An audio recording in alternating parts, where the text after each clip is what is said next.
in the past 8 years to evolving a better Nigeria. Some love him for it, some hate him for it. But by God's grace today, he's still standing and standing tall. Let's give him a round of applause. He is standing by God's grace and standing tall. And what readily comes to my mind is summarizing, as I invite him, summarizing the words of the Greek philosopher, which relates to his vision and the vision of the incoming president. And the philosopher says, and I quote, "Let me do it now. Let me not defer it, nor neglect it, because I may or may not pass this way." If I read the minds of our incoming president-elect, those are his words. When I read the mind of Mr. President Muhammadu Buhari 8 years ago, even when he featured on my television show, those were his words. Distinguished guests, ladies and gentlemen, let's put our hands together as I call on the President of the Federal Republic of Nigeria, our own Muhammadu Buhari.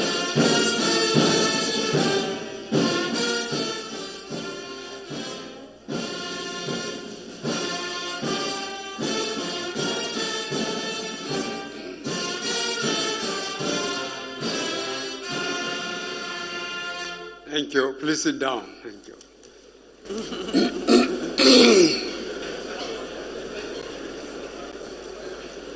Your Excellency, the President-elect and spouse, Vice President-elect and spouse, the President of the Senate, Speaker of the House of Representatives, my dear wife,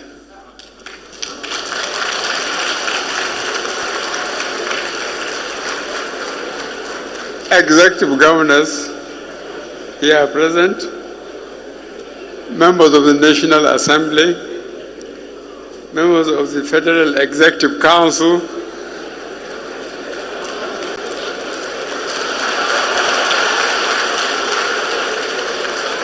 members of the Diplomatic Corps, service chiefs, and Inspector General of Police, heads of security and intelligence agencies, traditional rulers, distinguished ladies and gentlemen.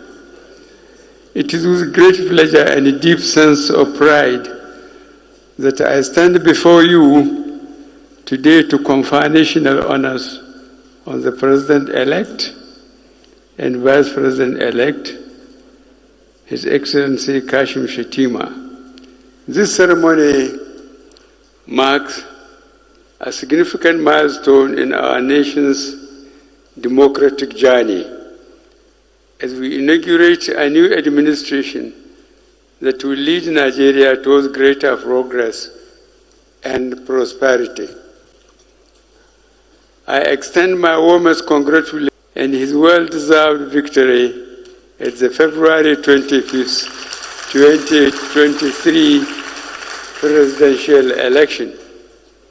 The Nigerian people have recognized your leadership qualities, political acumen, and passion to serve our great nation, and have entrusted you with the burden of governing our beloved country. I have no doubt that Nigeria will continue to thrive and achieve new heights under your leadership. You are the best candidate at the elections, and Nigerians have chosen wisely.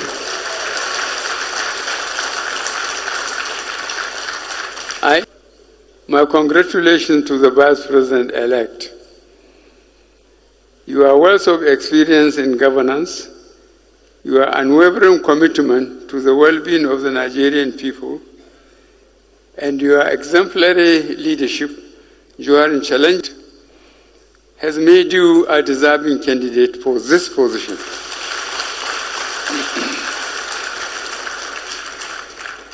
I have full confidence that you will serve our nation with uttermost dedication, and integrity.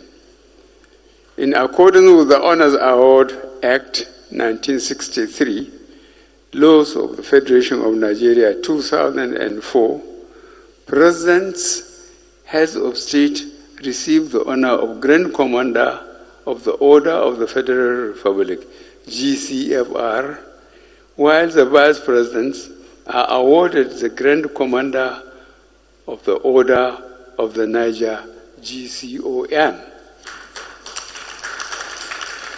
Today, with authority vested in me as President and Commander-in-Chief of the Armed Forces of the Federal Republic of Nigeria, I have conferred CFR on His Excellency Bola Ahmed Tinubu and that of GCON on His Excellency Kashim Shettima, respectively.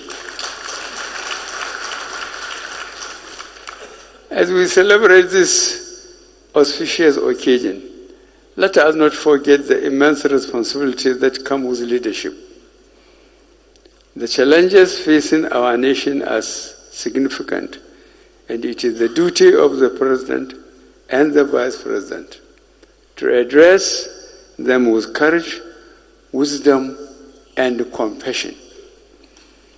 We must remain committed to the principles of good governance, transparency, and accountability, as these are the foundations upon which our nation's progress and development relate. President-elect Bola Ahmed Tinubu, you have a long and illustrious track record of public service, marked by your exceptional achievements in various capacities. Your transformative leadership in Lagos State, where you left an indelible mark in the areas of infrastructure, education, healthcare, and economic development, speak volumes about your dedication to the welfare of the Nigerian people. Your commitment to fostering unity, irrespective of ethnic or religious differences, is a testament to your statesmanship and visionary leadership. This administration, from inception, has faced security challenges such as insurgency, oil theft, kidnapping, as well as corruption, which has eaten deep into the system. With political will and support of many, insurgency, terrorism, and kidnapping have been reduced to their barest minimum, while corruption has been tackled headlong. Despite our administration has made economic gains over the years, while acknowledging the turbulent times and global economic meltdown occasioned by world oil crisis and most recently the COVID-19 pandemic, our economy has remained afloat and strong. Our administration commitment and determination in infrastructural upliftment of Nigeria have remained unshaken. The second Niger Bridge has been completed and commissioned.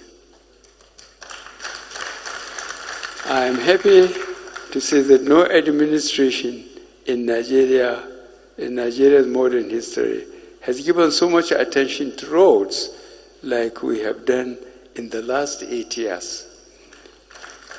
In all, we have been able to construct and complete over 8,352.94 kilometers of roads across Nigeria. Ladies and gentlemen, in spite of the shortfall in the federal government's revenue due to weakness in the global economy that had led to drop in oil revenue, we have touched on all sectors of the Nigerian economy positively. As we celebrate the monumental infrastructural strides achieved by this administration, it is pertinent to acknowledge that these transformative endeavors have not only reshaped our physical landscape, but have also paved the way for remarkable economic outcomes that reverberate across our nation. The link between infrastructure and economic prosperity is undeniable.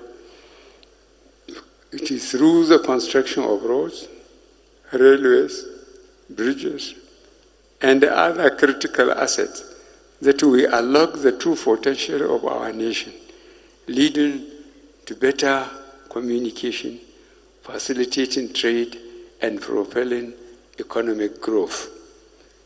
To avoid a repeat of our 2015 experience, I signed Executive Order number 14 of 2023, which establishes the legal framework for conducting presidential transitions at the federal level. The Executive Order establishes the Presidential Transition Council chaired by the Secretary to the Government of the Federation and ministerial transitional teams headed by the permanent secretaries. The primary responsibility of these two ad hoc bodies is to ensure that every piece of information that will help a new administration get off to a speedy start is made available in a usable format and in a timely manner. Today, I am proud to have handed over to you, my successor, Your Excellency Bola Ahmed Tinubu, three key documents that will guide you as you aim to define a path for your administration. It is my earnest desire that you will find these documents useful, as this would be the first time in the history of this country that such a detailed documentation will be produced for handover to a new administration. I strongly encourage you to uphold this legacy and make experience even better for your successor by the time you are to leave office. It may also interest you to know that apart from these three documents, all the ministries and their agencies have also prepared their handover notes, ready to brief their new political leadership. I want to sincerely thank the Secretary to the Government of the Federation and his team for this great feat. We just witnessed the transfer of a baton of service from me to President-elect Bola Ahmed Tinubu as part of a symbolic handover for him to continue with the race of advancing our democracy and development. This is a first in the history of our nation's transition process. To preserve this remarkable history for generations to come, I have directed that the baton be preserved in the Presidential History Wing of the National Archives, and I hope that President-elect Tinubu and those after him will build on this tradition. I would like to now express my deepest gratitude to the Nigerian people for their unwavering support and trust throughout my tenure as president. It has been an honor and a privilege to serve this great nation, and I am confident that Nigeria is in capable hands as we embark on this new chapter. I have run a good race. I have finished my course. It is now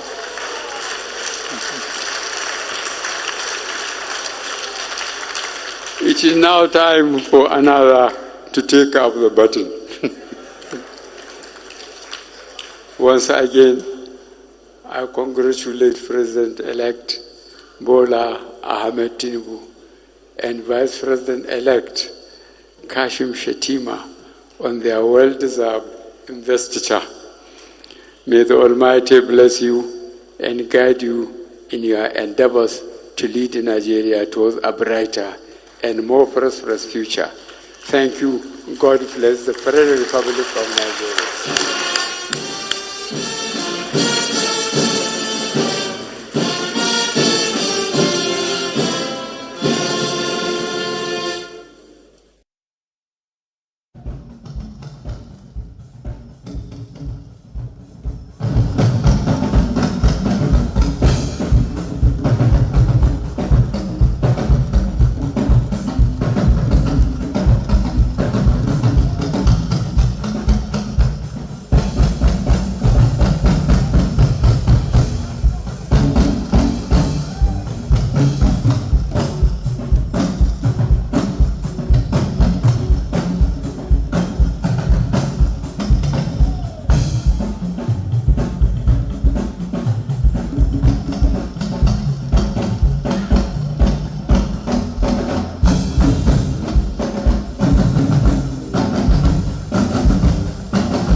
Distinguished ladies and gentlemen, permit me to stand on the existing protocol.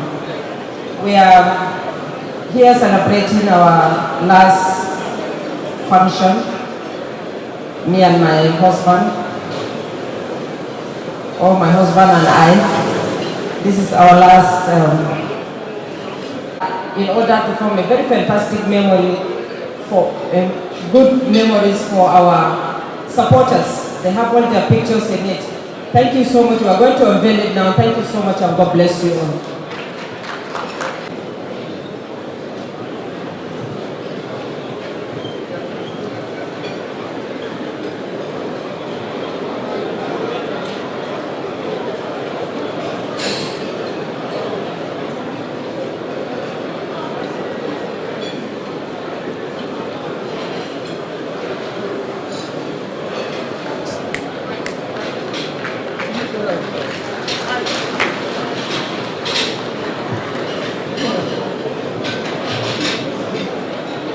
Is a renewed hope. Renewed hope, greater together.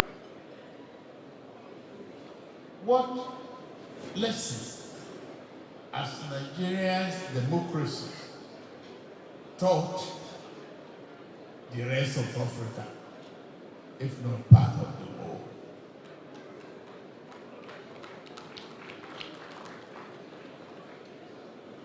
Resiliency, determination, courage,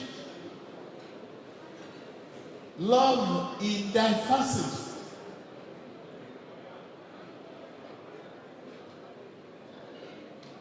Our front towns and tribes are different.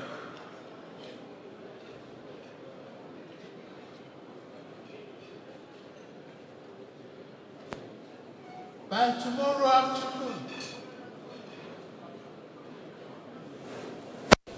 my predecessor is heading to Dara on the border of Niger.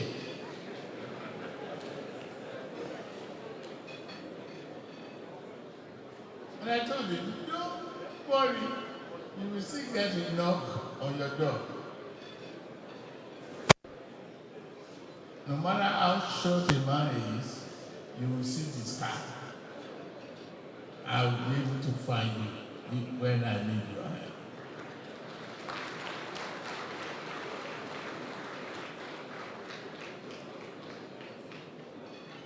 Yeah. It's a country that has stumbled a number of times, but will never fall.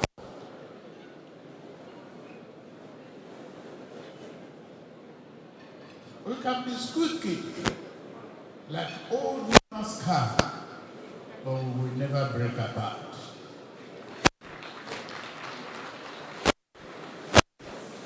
We are just a unique country.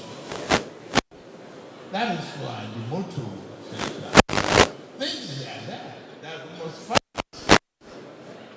Yes, corruption,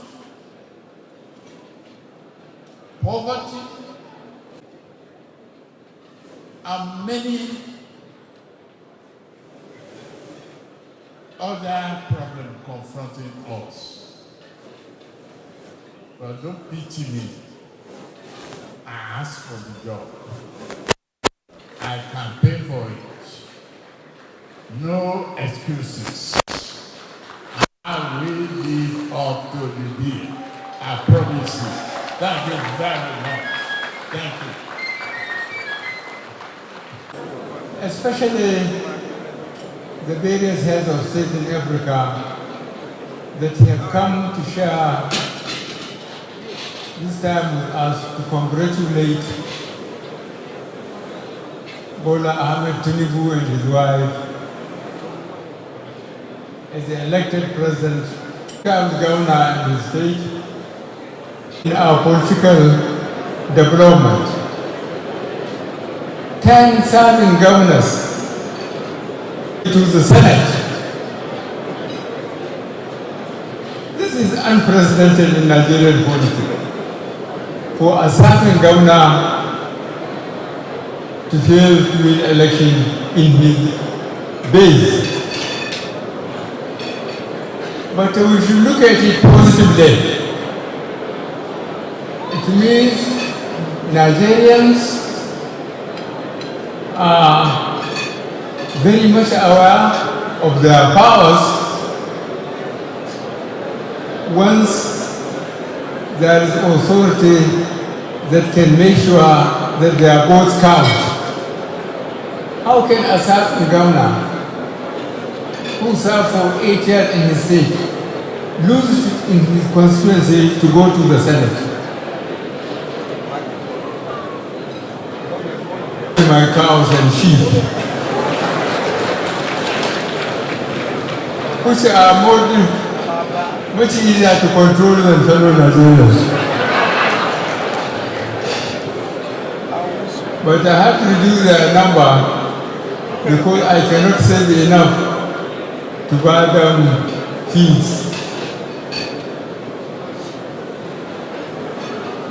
Your Excellencies, heads of state and government, and their representatives that come to share this day with us, distinguished ladies and gentlemen, I thank you very much.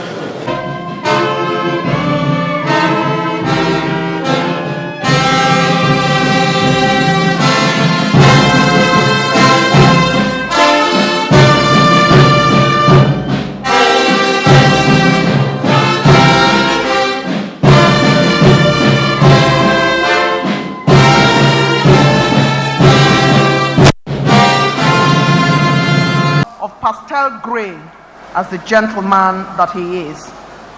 Tonight, we celebrate all things good, all things Nigerian. Nigeria continues to build its friendships across states and across the world. We celebrate with our food, our culture, our dances, and our relationships and intermarriages. We welcome you all and thank you for showing up in all your beautiful colors. But to truly welcome you tonight is the Speaker of the House of Representatives, Right Honorable Femi Gbajabiamila. And if he's in the room, can he do us the honors? I've scanned the room. Your Excellency, Distinguished Senate President, sir, he usually will be sitting beside you. As we speak about what tonight portends and the beautiful ambience of the room, we remember those Nigerians that have done us proud. And only recently we had somebody like Hilda Bassi who cooked up a storm in Lagos.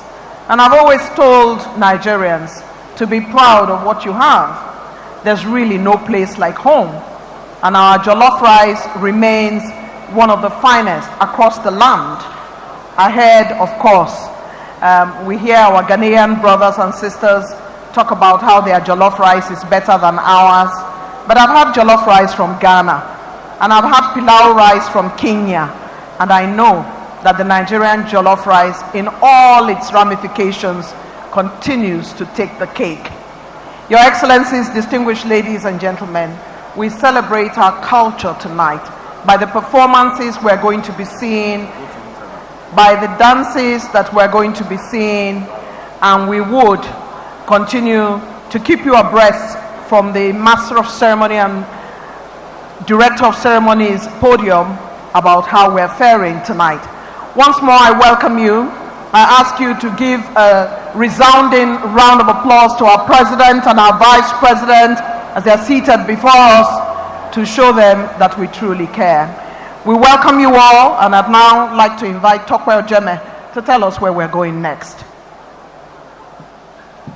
Thank you very much once again. Your Excellencies, very distinguished ladies and gentlemen, we'll take a moment because as Nigerians, we are very special people. And if you know the character of Mr. President, it is a character of love, a character of touching people.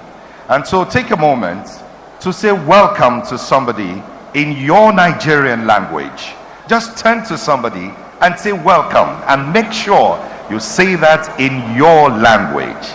I'm guessing that we'll hear different languages because Nigeria tribes and tongues. And I can see Mr. President and his wife welcoming themselves. Same with Mr. Vice President. So say welcome to somebody in your language. While this goes on, we will have interlude, and it's coming from a Nigerian music artist who has blazed the trail and done wonderful things in singing. Is Rarara, known as Rarara, but is Dauda Adam Abdullahi. And he will be taking the stage very shortly. If Rarara is in the building, we invite him to the podium, and as we expect him to take the stage in a while. We also have performances tonight by a special group of people, and I'm talking about the Explicit Dance Group. This is a special, unique dance group. A dance group that's brought together a couple of young people. A gentleman called David Abraham has worked so hard in bringing young people together, and he's made their lives beautiful. This is what Nigeria is known for. Explicit will come your way very shortly, but for the moment, please welcome with a round of applause, popularly known as Rarara, Dauda Adam Abdullahi. Here he comes. Can I get a good enough? I hope you are seeing what is happening now. All this thing we did, we scraped this man like he climbed. We put on a stone to block him. He made the stone a step, he climbed up. Oh, wow. People say they don't swear at me now. They don't swear him. He don't enter. He don't enter. Whether you like him or not. So now what thing will happen? Me, the only thing I'm seeing this is like, say, when God said this thing will happen, it will happen. You can't change it. Yes. This is a God-sent president. I don't tell you now. We started from there. It don't pay. No. Don't pay. Let me explain now. What do we do now? Okay. We started from primary. By the way, what do you want to do, sir? What do you want to do? We bring Ojuju. Make you do what? 20 people with Ojuju. They whole and they're poor. because make you not be president. Make you not even talk there. Okay. But this man cross the thing. You don't pass that one. So what? If I'm to calculate how many things we do for this man, not to reach that place, we go reach tomorrow. But okay, only tomorrow. You go reach tomorrow. I think that you. Now, what do you mean? I beg you now one thing. How you go take me there so that I go apologize? You not saying a better person. Wait, you want apologize to His Excellency for all the atrocities we will not commit, say, make you not be president. Do you know why I want to apologize? What do we dey fear? What do you do for Lagos? Make Lagos succeed. Him go do am for Nigeria. Nigeria go succeed and we go fail. Okay. I don't want that one. I want make a people join the trend. You don't enter the trend now. Baba know they do that. Everybody for Nigeria don't they inside the trend. You, even this old man waiting here. Now he dey front seat. Yes. No, I say make you all go take beg me. Okay, you want to beg him? Say make you apologize. Because when we not send a better person, wait, you know all the fight, you know how you go do Papa, a simple man, just apologize to Nigerians. But you don't forget. I beg Nigeria. Me and I say when this man. Fellow Nigerians, when I say this man, show us. When I forgive me, no, we go start am now. You don't try to make up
We have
APC masu fushi su yi ta fushi. Rarara an karbi kasa Jagaba ya karbi kasa. gidan furar na kusa Masu fushi su yi ta fushi.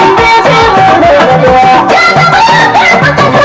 da samu na daya Masu fushi su yi ta fushi. mun ja tushe majiya Jagaba ya karbi kasa. kowa ya taho ya rakiya Masu fushi su yi ta fushi. da kashin karamo fi da furan jallarugo Masu fushi su yi ta fushi. masu da kosi ta dako Jagaba ya karbi kasa.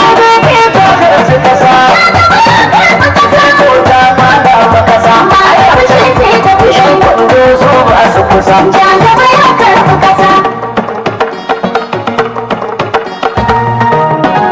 ashe sai ga gaba Jagaba shi ne ko gaba. da Allah mu ne gaba Jagaba shi ne gaba. Bola Ahmad Tinubu Jagaba shi ne gaba. ja gaba Jagaba shi ne gaba. ashwaju Jagaba shi ne gaba. Tinubu Jagaba shi ne gaba. Alhaji Ahmad Tinubu Jagaba shi ne gaba. APC Jagaba shi ne gaba. Allah shi ne gaba Jagaba shi ne gaba. ya mu da murna dare Jagaba shi ne gaba. ira garba ta turi Jagaba shi ne gaba. sai Tinubu a kauye gari Jagaba shi ne gaba. ja gaba Jagaba shi ne gaba. masu nema ba za gari Jagaba shi ne gaba. masu kwando za su yi bari Jagaba shi ne gaba. na can aka shegen gari Jagaba shi ne gaba. kudin kuda Jagaba shi ne gaba. sai nan gaba Jagaba shi ne gaba. mun gode shwaju Jagaba shi ne ka gaba. zama da ka yi nomar gaba Jagaba shi ne gaba. ku ne jagaba Jagaba shi ne gaba. Buhari da ba ta gaba Jagaba shi ne gaba. shi ku ta gaba sai gaba Jagaba shi ne gaba. Rarara, political musician, and I saw the First Lady, distinguished Senator Tinubu, clapping her hands, and Mr. President with a very warm smile on his face. Rarara is very famous amongst politicians, and he has many songs for the President of Nigeria. At this moment, he's paying his obeisance to the President and greeting the Vice President and showing his loyalty and respect. Let's give another round of applause to Rarara for that electrifying performance. Your Excellencies, distinguished ladies and gentlemen, His Excellency the President does have a title that everybody is familiar with, which is Jagaban. And the Emir of Borgu Kingdom is here today, and he gave him that title. Amongst our traditional rulers, I've cited the Olu of Wari. Amongst our captains of industry, I've cited Alhaji Rabiu, Alhaji Aliko Dangote. I have also cited Mr. Femi Otedola, amongst others. Our captains of industry are here in their numbers. I just mentioned a couple of names of the ones I saw just as symbolism. Your Excellencies, distinguished ladies and gentlemen, it's time now to have the welcome address. And as we deliver these historic speeches tonight, I urge you to please pay attention and to please settle down so that we can receive the message in such a beautiful hall as this. Time now for me to invite the Speaker of the House of Representatives, His Excellency Right Honorable Gbadabia Mila, as he makes his way to deliver a welcome remark. Let's encourage him. It's a long walk, and His Excellency the Speaker will be making his way to deliver the welcome address for this inaugural ball.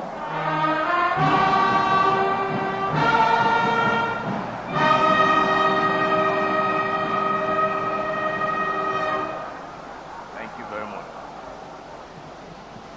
Thank you.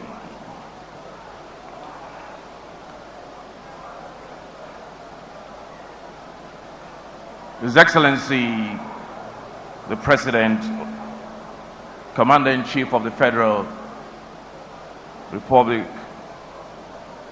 GCFR, Your Excellency, the First Lady, the Vice President and his wife, allow me at this stage to please stand on the protocol as already established. Mr. President, I have been coming to the villa for about 4 years now, or going on beyond 4 years. I've never seen the kind of traffic that I encountered coming in here tonight. And that is why I want to apologize for my late arrival. I was stuck in traffic for at least an hour. And there's still many more out there trying to find their way here, but stuck in that same traffic. Now that traffic to me is only an indication of the height and the level of popularity of President Bola Ahmed Tinubu. All roads lead to the villa tonight. Men and women are coming from the north, from the south, from the east, from the west. Men and women of goodwill are coming from Africa, from the Middle East, from Europe, from the Americas. I don't think Nigeria or Abuja has been shut down like this for as long as I can remember. I am delighted to be here today and to welcome you all to this evening's event. Today marks the beginning of a new era. We celebrate the turning of history's tide and bask in the victory of democracy over cynicism, and celebrate the promise and possibility of Nigeria. Renewed hope is the motto of this new era. Now that hope is reflected this evening in the faces of the men and the women gathered here today from across the country. Ladies and gentlemen, this evening is an opportunity to celebrate the values that bind us, the aspirations that inspire us, and the objectives that animate our national cause. Our purpose tonight is neither political nor partisan. Nonetheless, we must take advantage of our time together to prepare our minds for the work ahead, so that when we resume this nation's business tomorrow, we do so with clarity about what is at stake and the roles we each must play to help our country reach the best version of itself. I am as hopeful tonight for our nation's future as I've ever been.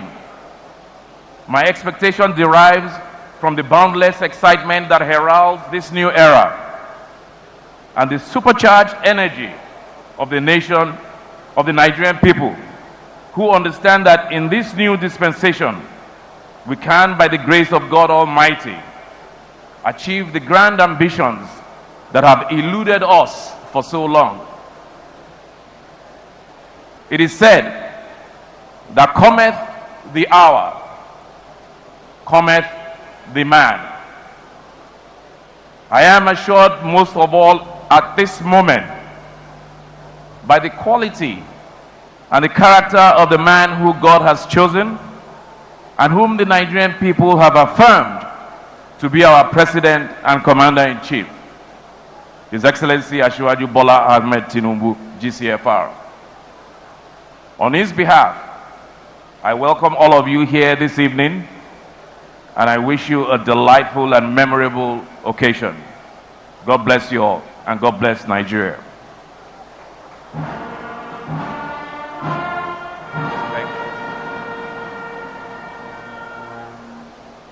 When we resume this nation's business tomorrow, we do so with clarity. Right Honorable Femi Gbadabiamila Speaker of the Federal House of Representatives, delivering the welcome address at this beautiful inaugural ball for the President of the Federal Republic of Nigeria and the Vice President. We thank you. Can we celebrate his words as we give him another round of applause? Thank you very much. Your Excellency, Mr. President, Your Excellency, Mr. Vice President, the talent imbued in Nigeria, in all of us, is sometimes scary.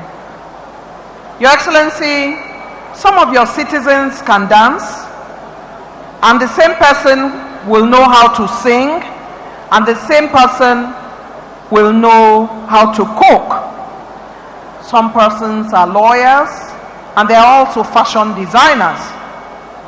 Some persons are painters, some people are songwriters. Your Excellency, Mr. President, Your Excellency, Mr. Vice President, we have a young man before you who is painting away in what is described as speed painting. He's going to spend the next hour and a half doing the work that he is so well placed to do. Your Excellencies, this painter is a medical doctor, Dr. Fola David.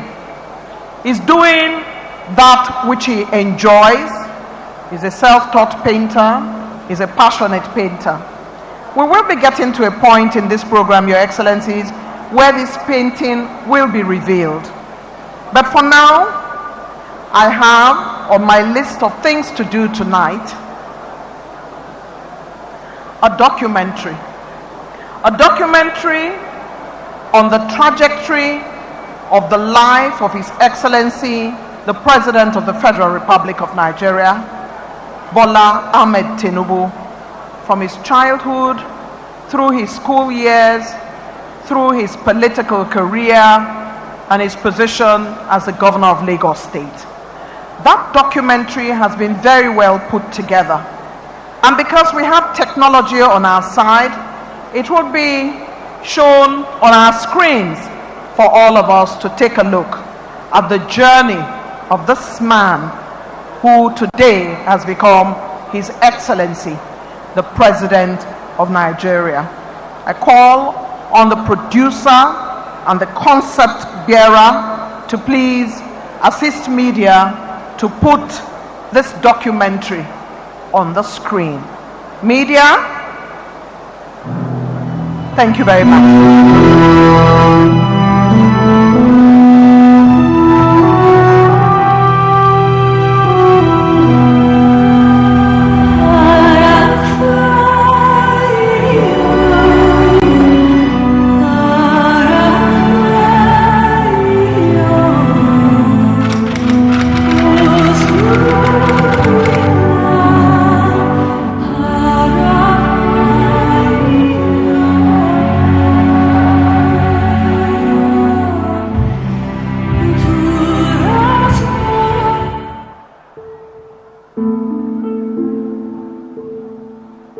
On the wee dawn of Saturday, March 29 of 1952, a baby was born. Bola made his debut. His mom, Abibat Magaji, was a matriarch true. She'd equip him with wisdom and integrity through. Attending St. John's Primary in Lagos for a few. The Ibadan's Children's Home was the school he went to. In 1975, he proceeded to America to pursue a degree in accounting. His knowledge there grew. At Chicago State University, he got a worldview that would propel him to greatness, create new avenue. In big American companies, he worked with a crew, Arthur Anderson, Lloyd Haskins, to name but a few. In 1983, his return to Nigeria was due, so he joined Obermobile Nigeria and became a guru. In the private sector, experience he did thus accrue, started building a fortune without too much ado. The man made it his mission to always rendezvous with hard work and dedication in making legal revenue. Those painting him a hue, misconstrue, spew and true, Tinubu has risen to give Nigeria value. The hum, the strum of the victory drum, as the income of the city boy, as the one that will come. He's overcome all outcome, as the hurdles succumb, and Miloko will become, because Ashiwaju has come.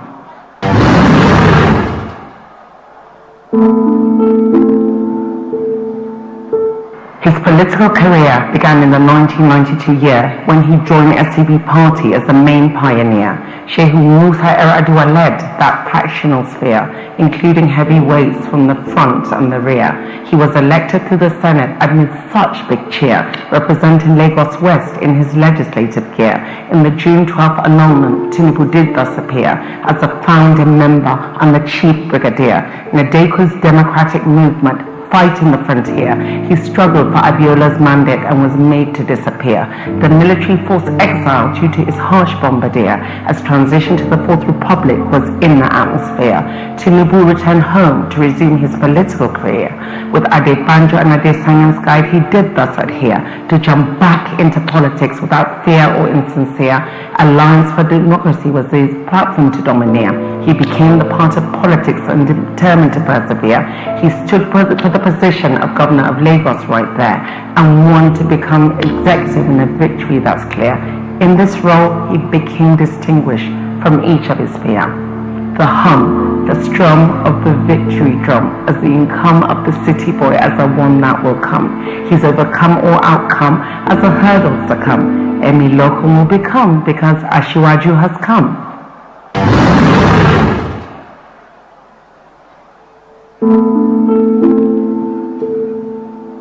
As the executive governor of the audacious Lagos state, Tinubu applied innovation to revolutionize his state.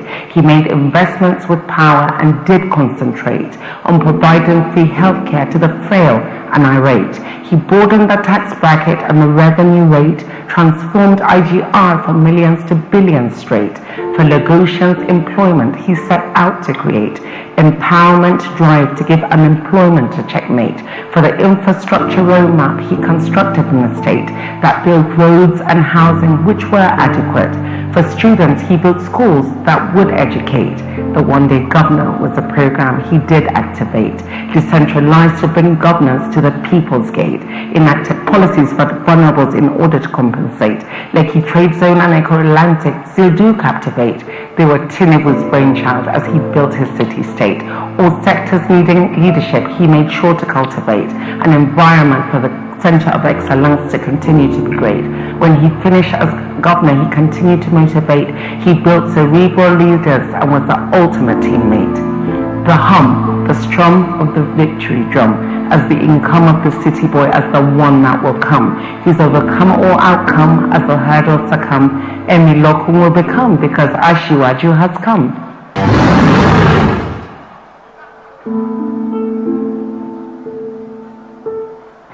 Tinubu's politics evolved to a mightier scale when he provided platforms for candidates to sail. In 2006, Atiku was given the ultimate chance to exhale, flag bearer of Action Congress, with hope he won't trail. In 2011, Inuhu Rubado became the top male to lead the Action Congress Nigeria to a victory or fail. In 2013, Tinubu with other politicians proceeded to rail the opposition into a mega party for Nigerians to hail. He was a result of the great mergers cocktail, AC, NCPC, ANPP, ABGA and PDP's remnant tail. So with the new coalition, Buhari put his motion in gale to deliver a 2015 victory in a political fairy tale. Tinubu forfeited the BP slot in order not to derail the balance of religion that some use as blackmail. He bought Ochibanjo and ultimately sold him retail, supported government through the good, bad and the flail. In 2022, presidential candidate on APC's rail picked Shatima as VP, making their opponents look pale. Tinubu has supported many in kindness of ale. Now it's his turn to take the reins and finally prevail. The hum, the strum of the victory drum, as the income of the city boy, as the one that will come. He'll overcome all outcome, as the hurdles succumb. Emi Lokum will become, because Ashiwaju has come.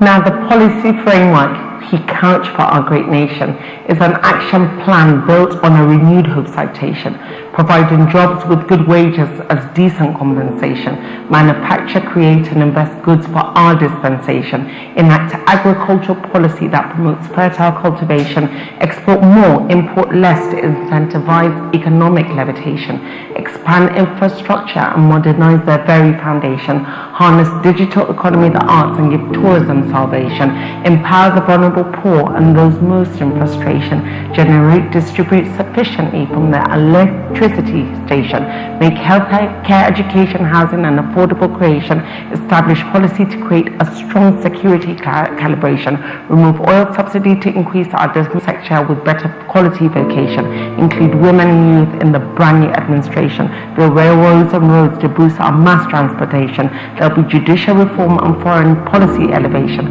adjust allocation and boost our IGR through robust taxation, provide inspiration, liberation and innovation in our federation.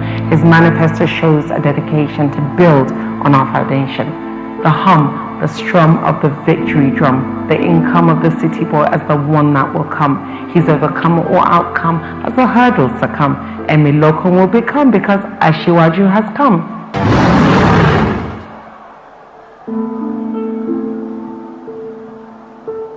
Tinubu is a family man right down to his very core.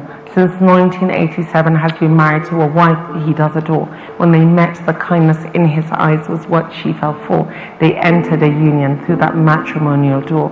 Oluremi Tinubu is a lawmaker on the senatorial floor. She is his strength and his partner in life evermore. In total, he has 6 children, each admits utmost galore. But in 2017, we lost Jide and there was sadness outpour. His daughter Shade is a Iyaloja of Lagos Market Store. Shade Tinubu is his second son. He's a maestro for sure. Zainab Abibat Yinka are children that Tinubu bore. His brother Wale showcases his pedigree furthermore. He's a Muslim, his wife Christian, which does underscore his respect for religion and his love for peace, not war. An accountant, politician, a leader, and great deal much more. He is the lion of Bordelon who lives with such candor. He is a genius, he is focused and always ready to explore ways to empower his people to be better than before. His bravery reflects the broken shackle that he wore. He is smart, he is kind, he has become my mentor. I see him as the best person to be Nigeria's guarantor. Now that he has emerged as president, he will do all that he swore. The hum, the strum of the victory drum, the income of the city boy as the one that will come. He's overcome all outcome as the hurdles succumb. Emi Lokon will become because Ashiwaju has come. Excellencies, very Since independence, we have had ladies and gentlemen. What an unbelievable performance poetry we have.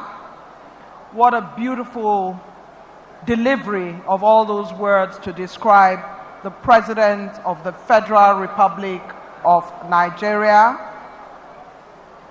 His Excellency Bola Ahmed Tinubu. And poetry remains one of the art forms that, like singing, has to be of great talent.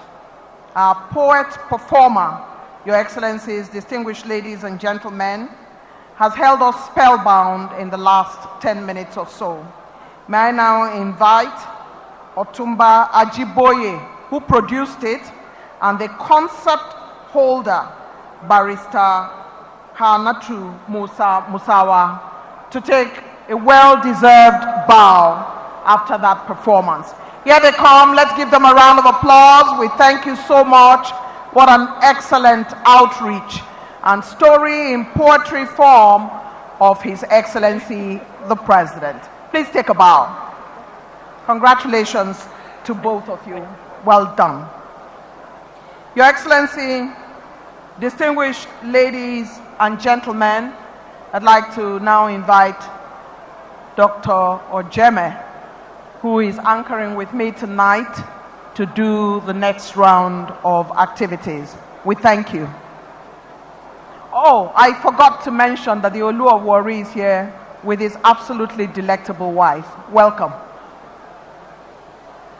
Thank you very much. Your Excellencies, very distinguished ladies and gentlemen, We are about to watch a performance. By the way, bon appetit, because I can see dinner is served.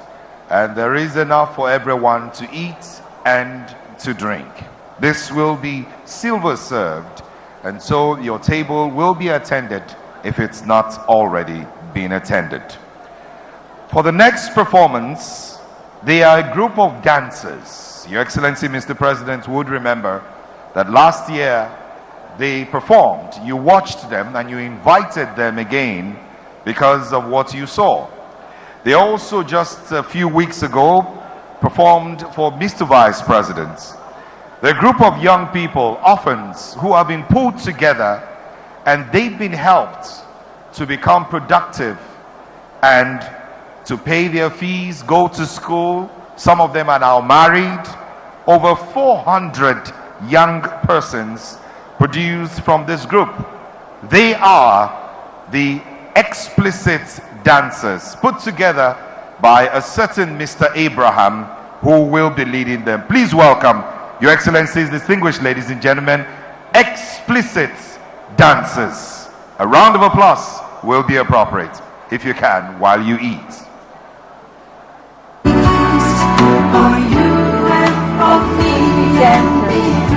An arm of explicit home of labor and shaping, an empowerment home with over 100 children, all living together under the same roof with Mr. David Abraham and his wife. They're all in school. Dance is a medium of reaching out an income generation for the home. Explicit has produced graduates, and a number of them are married now. Explicit is known for exceptional and sensational dance moves, and over the years has survived under the wings of philanthropists and well-wishers. Towards the beginning of this new administration, God brought us in contact with our great leaders, thus renewing our hope for survival.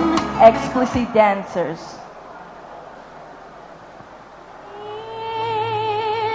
Gonna stop singing about Africa.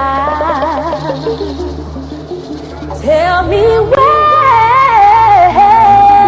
are we gonna stop singing about Africa? When are we gonna stop singing about Africa? Tell me when are we gonna stop singing about Africa. Iṣẹ́ Olúwa kò sẹ́ni tó yé. Iṣẹ́ Olúwa jù tàbá lọ. Báyé bá ti ń yé ká máa bá wọn yí. Ọ̀pọ̀ àpá láti sún fáìnàlì. Ó ti kúrò ní ìtàtijọ́. Ìṣọ̀lá tó lè mọ̀ ṣe lè yò. Àìlámi Joshua o, ẹ jọ̀wọ́ ẹ bá mi dà lùbọ́lẹ̀. Àlùjọ ní kí á mọ́ sá.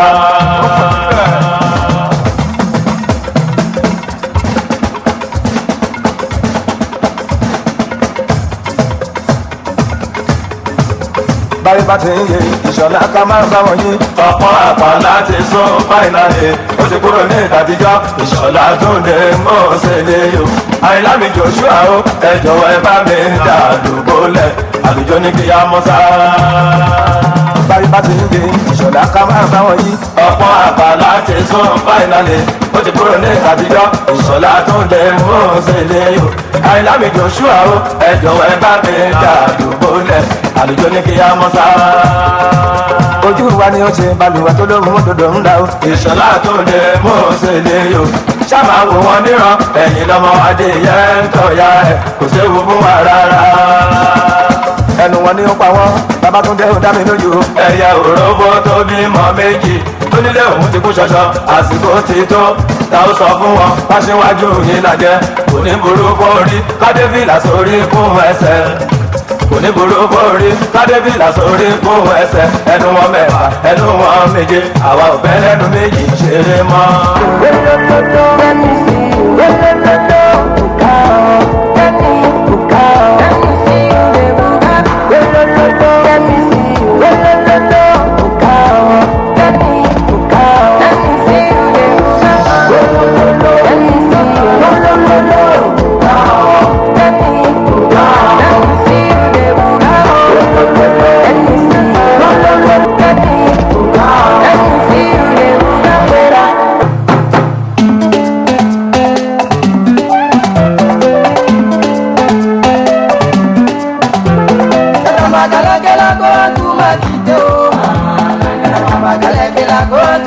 Matideo, Magalekela go to Matideo, Magalekela go to Matideo, Jamendo, après midi soir, on était ensemble à la rue Massesso, au milieu Makio, à Salvo, prière la vidéo.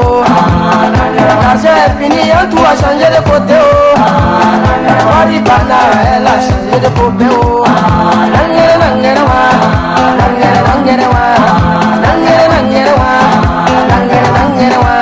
Dieu merci pour moi, je savais chanter un peu. J'ai fait ma cassette, on me voit à la télé. Matin, midi, soir, c'est moi, je chante à la radio. En tout à visage, tu le cas où à penser. Attends, je vais partir le coupé. On dit premier gaou n'est pas gaou. C'est deuxième gaou qui est nyatao.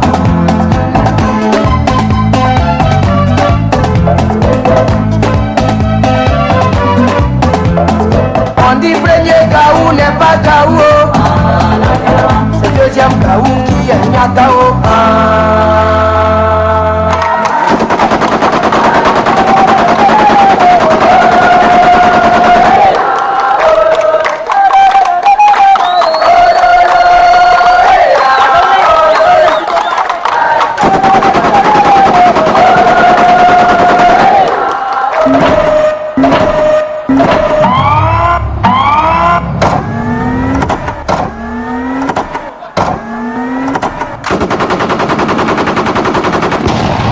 Zombie, oh zombie, zombie, oh zombie, zombie, oh zombie, zombie, oh zombie, zombie no go unless you tell him to go. Zombie, zombie no go stop unless you tell him to stop. Zombie, zombie no go turn unless you tell him to turn. Zombie, zombie no go think unless you tell him to think. Zombie.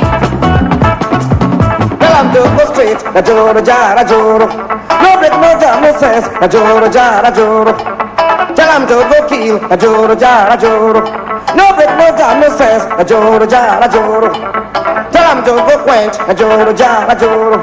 No break, no jam, no sense, a joro jara joro. Go and kill, go and die, go and quench, put a body back. Go and quench, go and kill, go and die, put a body back. Go and die, go and quench, go and kill. Body back.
Very energetic, very passionate, very Nigerian. We want to thank you so very much, Papa. You have the honors to introduce our next act. I just wanted to find out, is there any one of these dances that you can do? Well, it will take a lot of skill to do these dances, but I know that everyone did enjoy what we just watched, and it's so much more touching to know that most of these kids are orphans. Please do give them another round of applause. With this dancing, I'm told They pay their school fees. They get to pay their rents and get to live their lives. And some of them have become married. They found hope even when it seemed there was no hope. That reminds you of what we celebrate today, renewed. Please put your hands together once again. Your Excellencies, distinguished ladies and gentlemen, a gentleman called Tok Tok is in the building. Tok Tok, where are you? Tok Tok. Tok Tok, you have the stage if you're around. If you're not, we may need to move on. Tok Tok, are you around? Tok Tok? Okay, then we will move on. Your Excellencies, distinguished ladies and gentlemen, I did spot some of the governors and former governors as we walked into the room. Governor of Borno State is here. The former governor of Jigawa is here. The governor of Imo State is here. I see the governor of Anambra State, the former governor of Plateau, from where I'm standing. I see Governor Sanwo-Olu is also here, Your Excellency. I do also see the governor of Niger State, if I'm not wrong. But from here, the lights are pretty bright. And as we see other excellencies in the room, we would let you know. In the meantime, I'd like to crave your indulgence, Your Excellency, Mr. President and Vice President, to announce the names of committee members who have made all of this wonderful work extremely pleasurable and efficient. Right Honorable Badabia Mila, Speaker Abayomi Lili.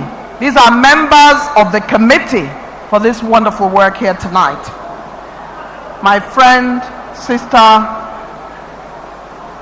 Dabiri Erewa Abike, Ede Kelly, Edu Beta, Wale Edun, Anatu Musawa, Odufuwa Tosin, Olufemi White Olusheun, Toginika Florence Ijeoma, and Ibrahim Iman.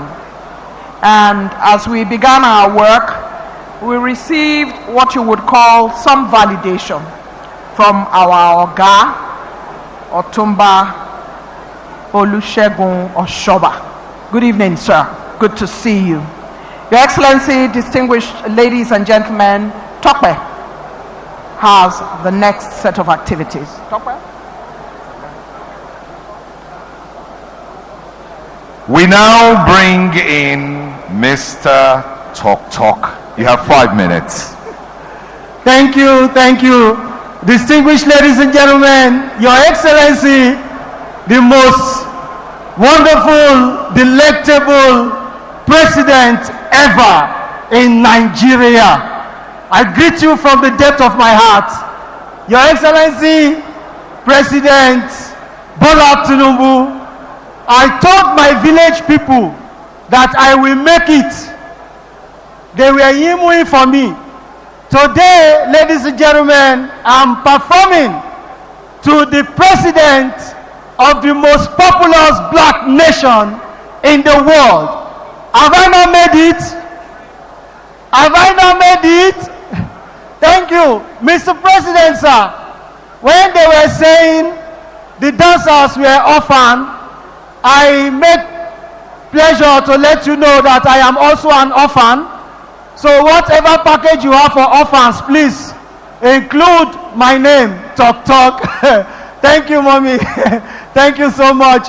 The past election brought out so many diversities, brought out the, how do I put it now? Brought out the potential of politicians. One politician that I saw that came out with massive potential was the governor of Lagos State. Your Excellency, Babajide Sanwo-Olu, during the election became usher in the church to do campaign. I thought that was all. The next day, Babajide Sanwo-Olu became a dispatch rider, was riding Okada. I thought that was all. The next day, Governor Sanwo-Olu became a traffic warder in Lagos just to make campaign. I thought that was all until I saw him in the bus doing conductor, shouting Oshodi, Oshodi, Oshodi. When Lagos saw hit him, he don't know when he turned Oshodi to Oshomole, Oshomole, Oshomole. Thank you so much for, thank you, Your Excellency. Ladies and gentlemen, during the election, a lot of things were said, and I heard our First Lady, Senator Oluremi Tinubu. She was saying, people thought they are rich, that they are not really that rich, that she had to borrow the sum of 1 million naira from our mama here, the wife of the Vice President, Mama Shetima, to handle a pressing need. I call look, Mama Tinubu, I beg, that 1 million, you don't return her. I need them more. Me say, I want to pay school fees. Lazo, thank you so much. Ladies and gentlemen, Mr. President, you are resuming office tomorrow, but a lot of things have started working. The second Niger Bridge, motor don't they use them? Motor don't they go up and down? Air Nigeria don't they fly? Yes, you never start on the sign, but things don't they work already. Even Dangote refinery don't, oh sorry, they never start production. They say it's July. But I thank God, where Dangote, station is refinery, Ibejuleki, Dangote gets sense, oh, hey, if to say he can't put that refinery for my village for Bini Uogwa, oh God, one day you go just sleep, you go here knock for your gate. Dangote you go say, I want buy fuel 5 liters. People will come and say their children, Osaibovo, collect cake, go buy fuel, come for me 5 liters. No, go NNPC or their pump, not the work. Go Dangote refinery. All right, ladies and gentlemen, Mr. President, I want to thank you for your courage. I listened to your speech earlier on. You made bold to say subsidy is gone, and forever subsidy is gone. I thank you so much. My life done better. My village people now that they see me on TV everywhere. Thank you so much, Mr. President. Mama Tinubu, thank you. God bless you. Until I come to the Aso Rock again, I had my orphanage package. Make her come now. All right, thank you so much. God bless you. Thank you. Thank you very much. Please a round of applause for Talk Talk. We move on to the next item. Let's take you back to the inaugural ball where you can see the First Lady, the new First Lady, Senator Oluremi Tinubu, just taking the stage. And of course, our new President Bola Tinubu, having the first dance there. Very nice to see. The bright, blessed day, the dogs say goodnight, and I think to myself, what a wonderful world.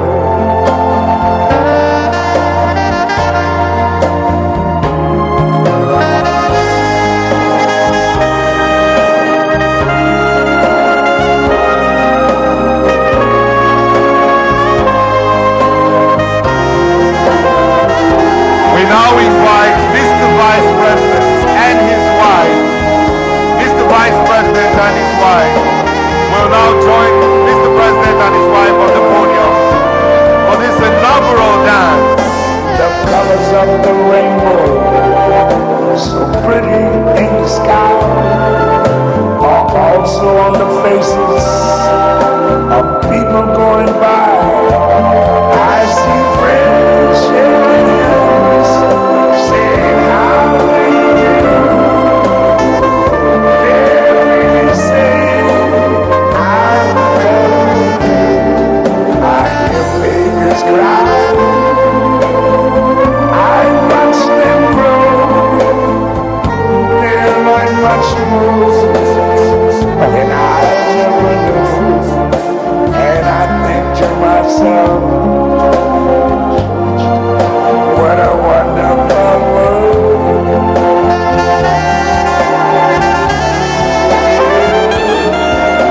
I think to myself, what a wonderful world. Oh, yeah. Thank you. A round of applause for Mr. President. A round of applause for Mr. President. Kwam one.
Wasiu Ayinde Marshal Kwam One.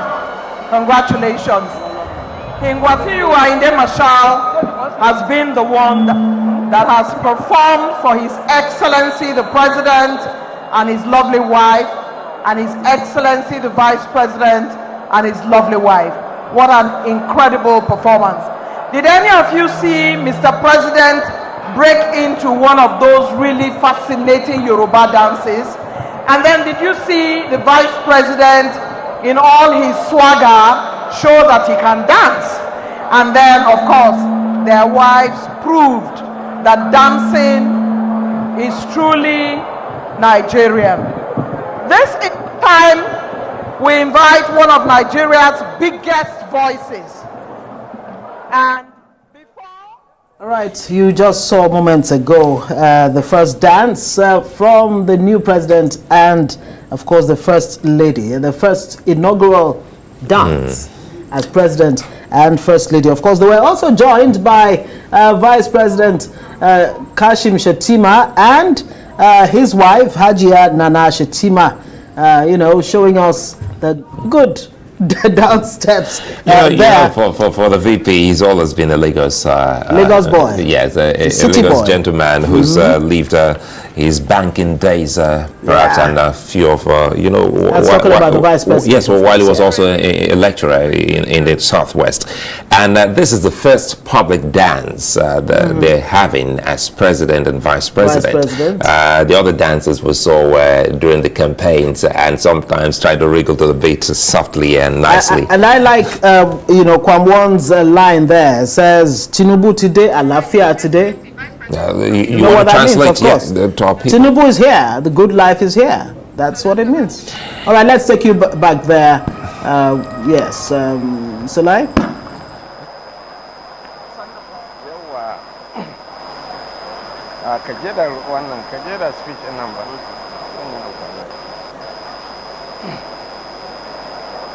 Your Excellency, Mr. President and Commander-in-Chief of the Armed Forces of the Federal Republic of Nigeria, Your Excellency, the First Lady of the Federal Republic of Nigeria, my dear wife, the President of the Senate, the Speaker of the Federal House of Representatives, and his dear wife, our governors present here, our former governors, members of the business community, members of the National Assembly, distinguished ladies and gentlemen.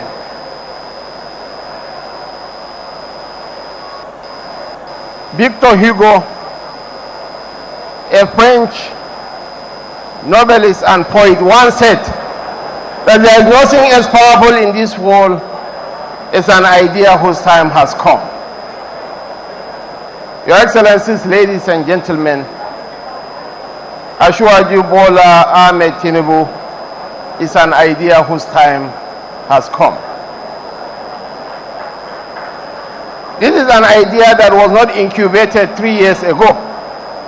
This is an idea that was cultivated right from 1992, when he joined forces with like minds and formed the People's Front. He had built relationships. He had built bridges. So the road that led us to Asiwaju did not happen by chance.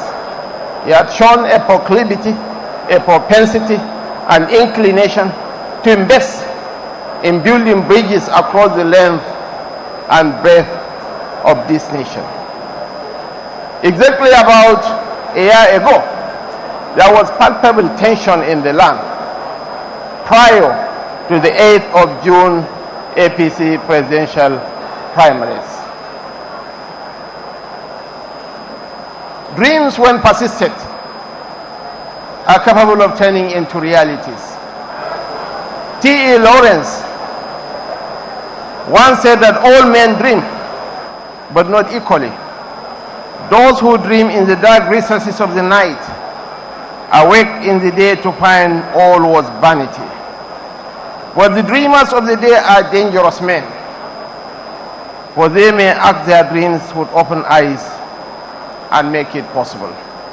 Asiwaju Bola Ahmed Tinubu is a dreamer of the day and hence a very dangerous political maestro.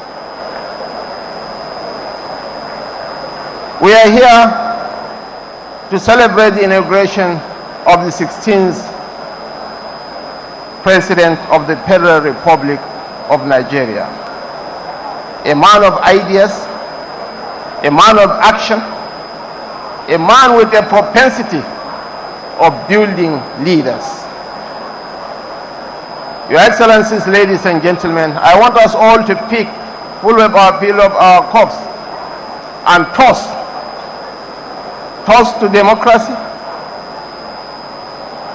a toast to the 16th President of Nigeria, May God grant him good health. May God grant him the serenity of mind. May God grant him the wisdom to translate the Nigerian dreams into reality. The worst curse that a Chinese man may wish for you is for you to live in interesting times. And indeed, in Nigeria we are living in interesting times. And interesting times like this also come up with solutions. Interesting times like this are also pregnant with solutions. The gentleman seated over there is a man of ideas whose time has come. Your Excellencies, ladies and gentlemen, by the grace of God, those ideas will be translated into reality in the coming months and years. For Asiwaju's long life, for democracy to thrive in Nigeria, for peace and development in Nigeria, for the serenity of mind and wisdom and resilience to our dear President, for peace, progress, and unity of the greatest black nation on earth, for the peace and stability of the greatest nation in Africa. Let us toast in good health, in prosperity, in peace. May God bless us all. May God bless Asiwaju Bola Ahmed Tinubu.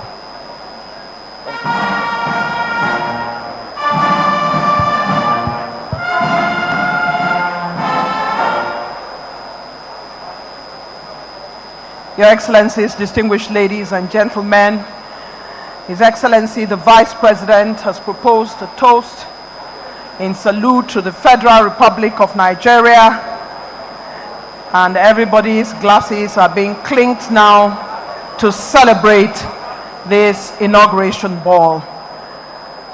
Your Excellencies, you may be seated. Thank you very much.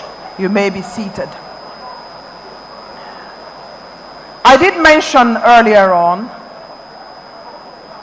that we were going to have one of Nigeria's finest songstress, an ambassador of Nigeria in music, a woman with a voice that is so celebrated, an award-winning musician, singer, songwriter, who started off really as a comedian, but today she's breaking the charts all over the world and our fine ambassador in music.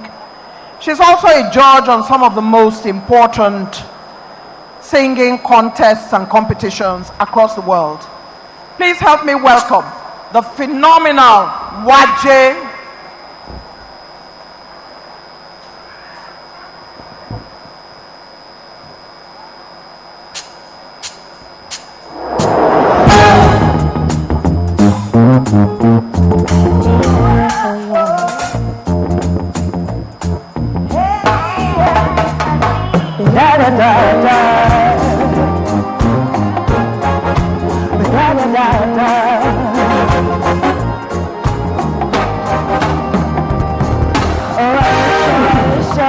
That I didn't have the heart, so not only stone fell deep inside. I didn't have the heart. Oh, I wish that I didn't have the heart, so not only stone fell deep inside. Yeah. I wish I didn't have such a breaky heart. When it comes to love, it's then I need to carry last. Say you don't bang I don't love. So tell me who the love when nobody wants show. If I have to tell you all the things I got to say, I know I got to talk, I'm here to time walk away. Me, I want to stay. Do you want to stay? I wish I did.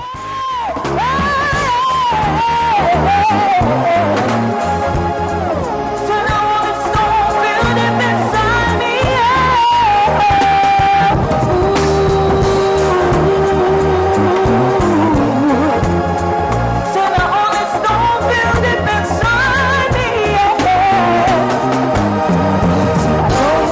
They say that love is blind.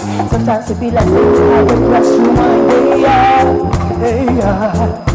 Cause it's the kind of feeling that you can't deny. Me feel it and me hear it each and every day. See, I can understand it why you treat me this way. Why the love have to be this way? Tell me all about me, can't wait for you. Your love they make me happy, they make me hate to you. Oh baby, who I pray for you. Now it's another girl.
Every Monday on this station at 11 p.m., the spotlight comes on.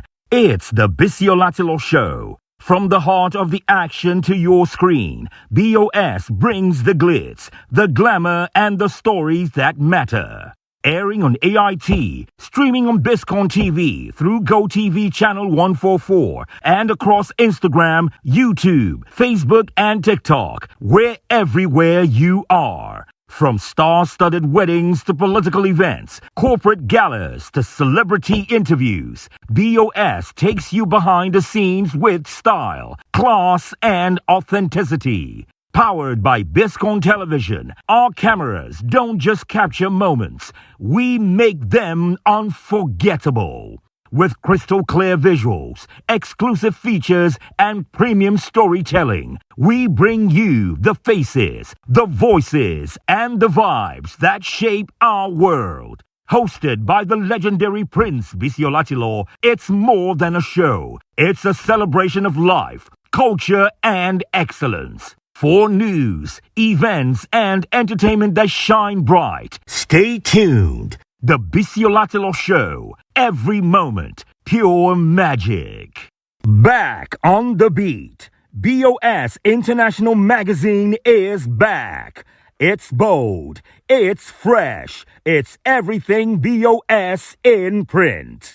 By popular demand, the magazine you've missed, the one that once traveled side by side with the Biscon Show, is back. Reimagined for today, reborn for tomorrow. Once a flagship companion to the BOS brand, BOS International Magazine returns to reclaim its space, not just as a publication, but as a powerful extension of the BOS experience. From the vibrant pulse of people and politics to the fast lanes of sports and lifestyle. From the quiet corridors of influence to the vibrant streets that shape our culture. BOS International Magazine is your passport to the stories that matter. We shine the spotlight on the bold, the brilliant, and the beautiful. We capture the essence of Nigeria and the heartbeat of its people. We tell stories that inspire, profiles that endear, news that resonates, and moments that live forever in print. It's not just a magazine. It's a movement. It's a mirror. It's BOS on a page. BOS International Magazine. News, sports, people, politics, places, lifestyle. By popular demand. Back in your hands. And once again, the perfect complement to BOS on screen.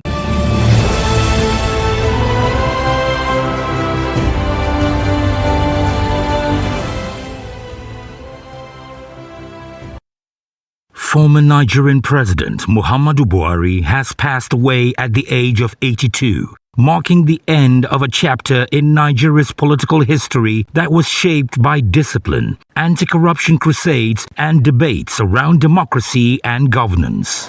He died peacefully in a London clinic after a prolonged battle with an illness that had kept him in and out of the public eye for months. His family confirmed his passing in the afternoon hours of July 13, 2025, sparking a wave of reactions across the country and the world. President Bola Ahmed Tinubu GCFR has ordered flags to fly at half-mast nationwide and announced official days of mourning in honor of the late leader, who served as both a military head of state and a democratically elected president of Africa's most populous nation. Born on December 17, 1942 in Daura, Katsina State, Buhari joined the Nigerian Army in 1961 and rapidly rose through the ranks. He fought in the Nigerian Civil War and served in various military and government positions, including as Federal Commissioner for Petroleum Resources. In 1983, he came to power through a military coup, becoming Nigeria's head of state until 1985, when he known for his tough stance on indiscipline and corruption. His military regime was marked by stringent economic policies, mass arrests, and a stern image that lingered long after his ouster. After years in political retirement and 4 unsuccessful attempts, he was elected civilian president in 2015 under the platform of the All Progressives Congress, defeating incumbent President Goodluck Jonathan in a historic transfer of power. He was re-elected in 2019 for a second term, promising to tackle insecurity, fight corruption, and build the economy. His 8 years in office were marked by a mixture of praise and criticism. Supporters applauded his commitment to cleaning up the system and modernizing infrastructure, while critics decried his administration's handling of human rights, economic hardship, and security failures, particularly in the face of insurgency, banditry, and rising unemployment. Throughout his presidency, Buhari frequently traveled abroad for medical treatment, most notably to London, where he eventually died. Despite health concerns and calls for transparency, he remained a central figure in Nigerian politics. His personal style was reserved and disciplined, earning him the nickname Baba among his supporters. He was widely respected for his integrity, even by those who opposed his methods.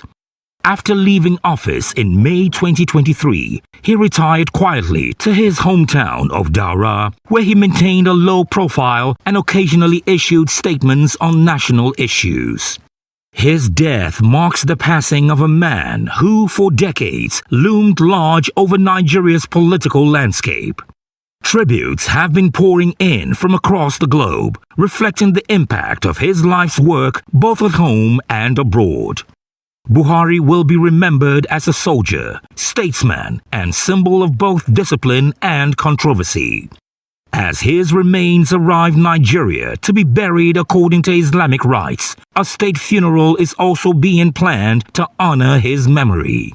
And as Nigeria reflects on his life and legacy, many see his passing as the end of an era defined by strong-willed leadership, unyielding principles, and the complex balancing act of democracy in a diverse nation.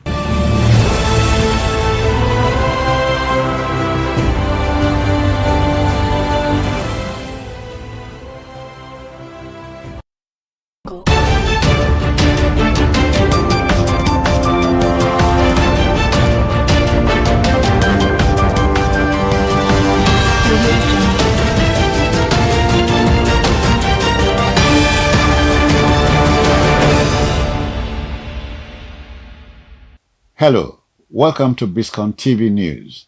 I am Jones Hussein. First, the headline stories. Buhari would be remembered for pragmatism, Association of Ex-Local Government Chairman of Nigeria, ASELGON. ADC, Our job is half done with Nigerians suffering, Abdullahi. In business, Federal Government partners Committee for Drought Control in the Sahel, CILSS, to boost food nutrition safety. In foreign news, UK inflation surges to 18-month high, raising economic worries. And in sports, Chief of Army Staff COAS shooters urge safety shooters in thrilling handball showdown. And now the news in detail. The Association of Ex-Local Government Chairmen of Nigeria, ASELGON, has paid glowing tributes to former President Muhammadu Buhari, describing him as a pragmatic and disciplined leader whose legacy would endure in Nigeria's political history. In a statement issued by its national president, Albert Ashikwa, the group noted that Buhari's two-time leadership, first as military head of state from 1983 and 1985, and later as civilian president from 2015 to 2023, marked pivotal moments in the nation's development. ASELGON praised his patriotism, unwavering focus, and commitment to nation building, calling him a symbol of loyalty and noble leadership. The association also mourned the passing of the Awujale of Ijebuland, Obasikiru Adetona, who died on the same day as Buhari, calling it a devastating blow to the country. Describing Oba Adetona as a fearless and disciplined monarch, ASELGON said both men contributed immensely to Nigeria's progress, one through politics and governance, and the other through tradition and cultural leadership. The group extended condolences to their families and prayed for divine strength and comfort during this period of national mourning. Veteran politician and former close ally of Muhammadu Buhari, Alhaji Buba Galadima, has paid tribute to the late former president, recalling their long-standing political partnership and eventual fallout. In a heartfelt interview, Galadima revealed he was devastated by Buhari's passing, despite having not met him in over a decade. The NNPP chieftain said their relationship, which began in 1975 and blossomed through the formation of the Buhari Organization, TBO, lasted for 15 years. He said although politically sidelined by ambitious politicians, he has long forgiven Buhari for any perceived infractions and still respects his integrity and humility. Galadima credited Buhari's legacy to his deep trust in people, commitment to the rule of law, and resistance to foreign influence. He recalled how their political movement began as a response to insecurity and ethnic tension in the early 2000s, leading to Buhari's reluctant entry into politics. While acknowledging Buhari's administrative weaknesses, particularly his failure to check corrupt aides, Galadima insisted the late leader meant well for Nigeria and served with patriotic devotion. He confirmed plans to publish a book that offers deeper reflections on their journey and Nigeria's political evolution, emphasizing that criticism of policy should never be mistaken for personal animosity. The African Democratic Congress ADC has declared that the worsening hardship in Nigeria presented a natural opportunity for its rise ahead of the 2027 general elections. Interim National Publicity Secretary of the party, Malam Bolaji Abdullahi, speaking at Ilorin on Monday, said hunger and skyrocketing fuel prices under the current APC-led government had made Nigerians desperate for change. He emphasized that the ADC's challenge was no longer convincing Nigerians that they were suffering, but proving the party was a credible and capable alternative to the ruling APC. Abdullahi, a former Minister of Youth and Sports, said the ADC was formed as a coalition of prostrated political leaders from opposition parties who felt betrayed by APC's economic failures and systemic suppression of viable alternatives. He promised that under ADC leadership, hunger would be eradicated, fuel prices significantly slashed, and insecurity tackled head-on. Citing examples of growing insecurity even in previously peaceful areas of Kwara State, he called on Nigerians to rally behind the ADC to restore dignity, economic stability, and safety to the nation. We'll take a break here for business news.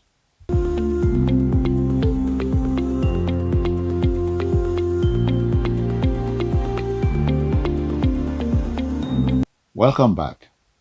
In business, we can tell you that the federal government has entered into a strategic partnership with the Permanent Interstate Committee for Drought Control in the Sahel, CILSS, to enhance food and nutrition safety in Nigeria.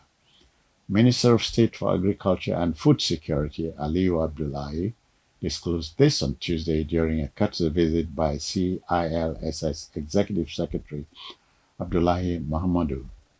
He noted that the collaboration aligned with President Tinubu's Renewed Hope agenda, which seeks to modernize agriculture, promote biofortified crops like zinc-enriched rice, and expand mechanization to boost food productivity and security. Permanent Secretary Marcus Ogumbuyi added that the government was evaluating Nigeria's readiness to tackle food safety challenges and stressed the partnership's role in achieving long-term food sovereignty. In response, Muhammadu reaffirmed CILSS's commitment to building resilient food systems in West Africa. He said the organization would continue to support Nigeria in developing sustainable policies and ensuring affordable, nutritious diets reached vulnerable populations.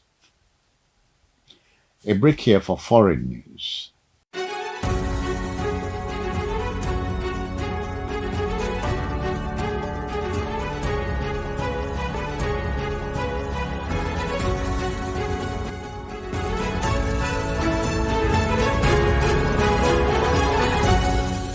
Welcome back. Britain's annual inflation rate unexpectedly jumped to 3.6% in June, the highest level since January 2024, according to data released by the Office of National Statistics on Wednesday. The rise, driven largely by stubbornly high motor fuel and food prices, defied analysts' expectations of a stable inflation rate and has added new pressure on Prime Minister Keir Starmer's administration, which was already grappling with a contracting economy and recent U.S. tariff challenges. ONS officials noted that motor fuel prices, which usually fell more significantly at this time of year, only dropped slightly, while food inflation climbed for a third consecutive month. Finance Minister Rachel Reeves acknowledged the hardship for citizens facing rising costs and pledged further efforts to alleviate the strain. Despite the inflation uptick, analysts suggest the Bank of England may still move forward with a modest 0.25% interest rate cut in August, although any further easing would likely proceed with caution amid the UK's fragile economic recovery. A break here for sports news.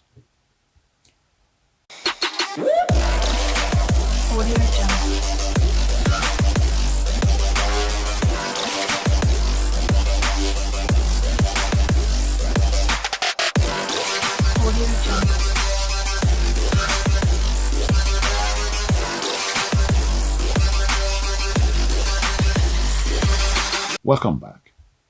Let us tell you that the Chief of Army Staff COAS shooters pulled off a dramatic 32-31 comeback victory over safety shooters on Day 8 of the Ardova Handball Premier League 2025 in Benin City, overturning a narrow 14-13 halftime deficit in one of the tournament's most electrifying fixtures.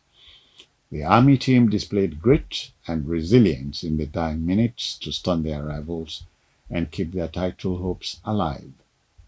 In other men's results, Osun United downed Rima Strikers 28-24. Correction Boys defeated Benue Buffaloes 26-18, and the Defenders edged Lagos Seasiders 28-25.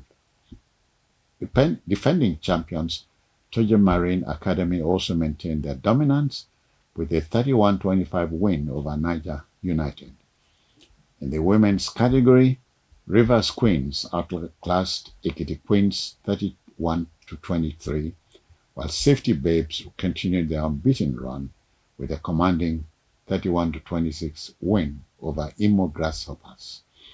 Rima Queens edged Defender Babes 29-28 in a nail-biting contest.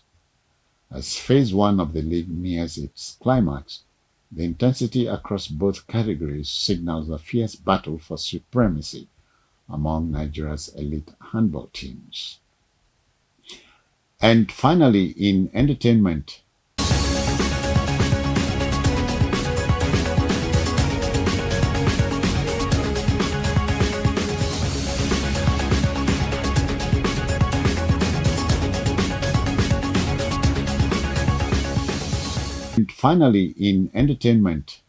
news, we can tell you that American rapper and music mogul Diddy Combs has reportedly enrolled in multiple rehabilitation and therapy programs as part of his efforts to show rehabilitation ahead of his sentencing scheduled for October 3rd, 2025. Sources close to the case say Combs is participating in a STOP program which targets domestic violence and sexual assault prevention, alongside ongoing drug treatment that began prior to his arrest and continued while in detention. Combs is currently facing a high-profile legal battle involving charges of sex trafficking, racketeering, and sexual assault. His participation in these programs is seen as a strategic move to demonstrate remorse and cooperation before the court.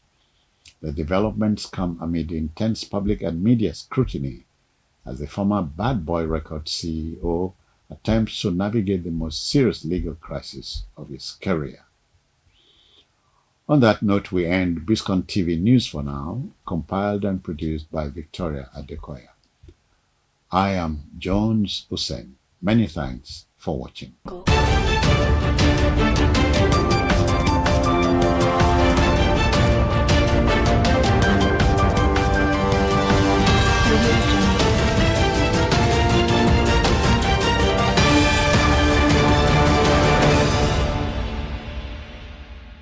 Back on the beat. BOS International Magazine is back.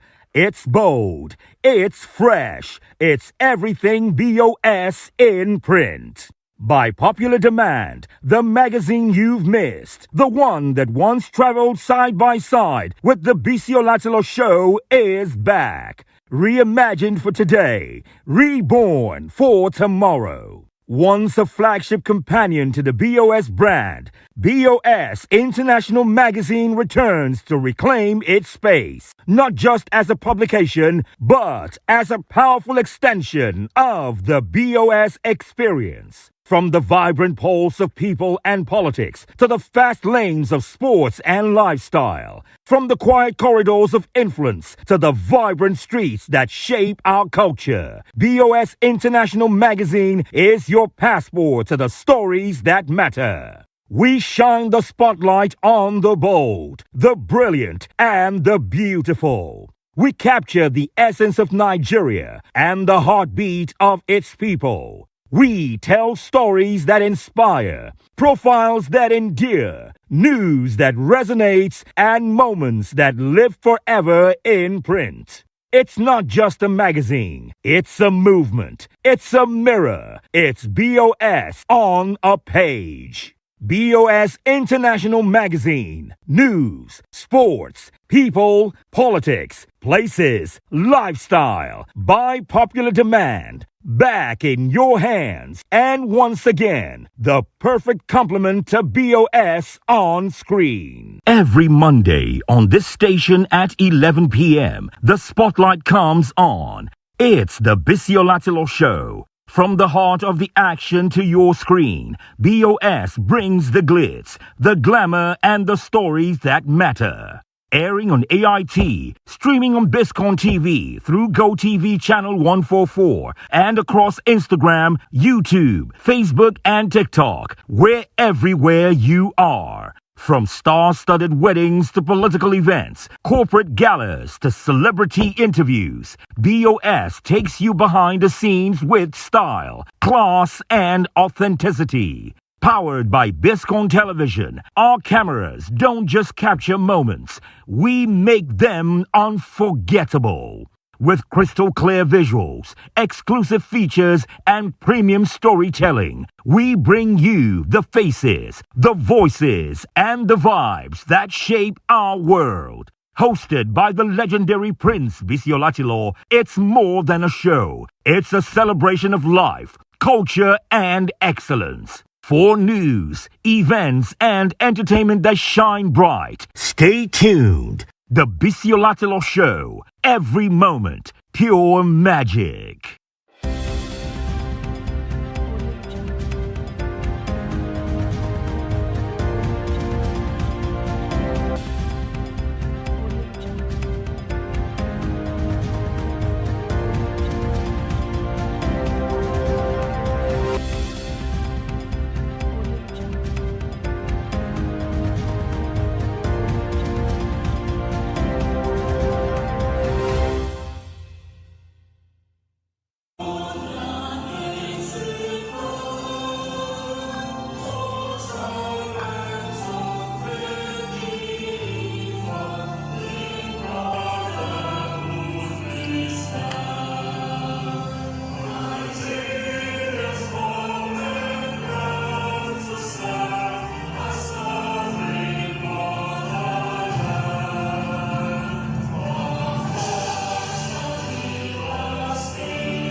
I shall be having the singular honor and privilege of introducing this gentleman and his amiable wife in a moment.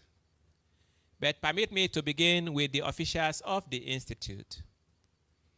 I present to you, ladies and gentlemen, the Director General of the Nigerian Institute of International Affairs in the person of Professor Egosa Osagai.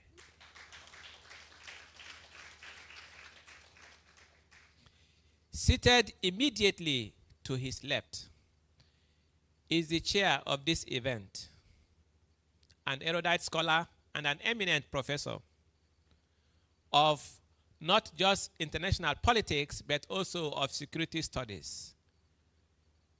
Ladies and gentlemen, please welcome Professor Femi Otubajo. I imagine you expect me to move immediately to the left of Professor Femi Otubajo, but let me extend the suspense for a moment.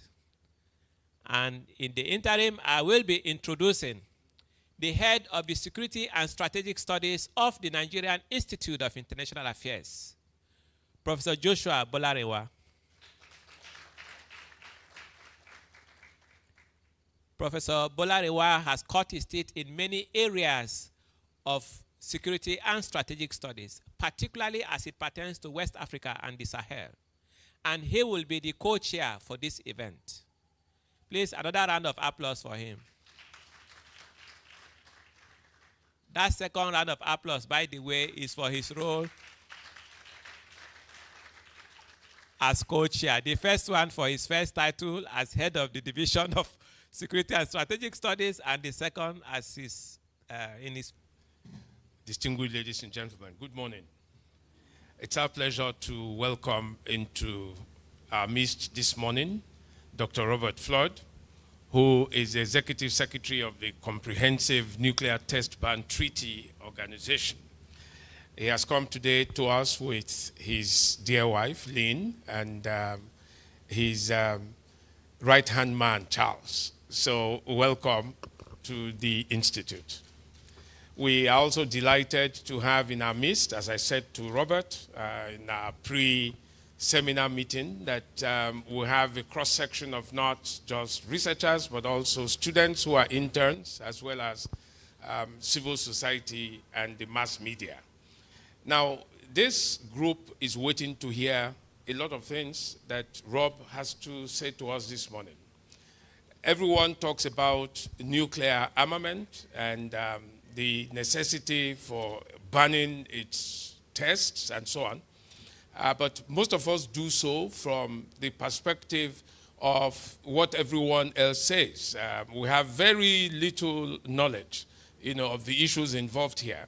And I was saying to him, that even in terms of global justice, there are those who, around us, in South Africa, felt very unhappy that in 1994, as part of the country's transition, the nuclear development in the country had to be stopped.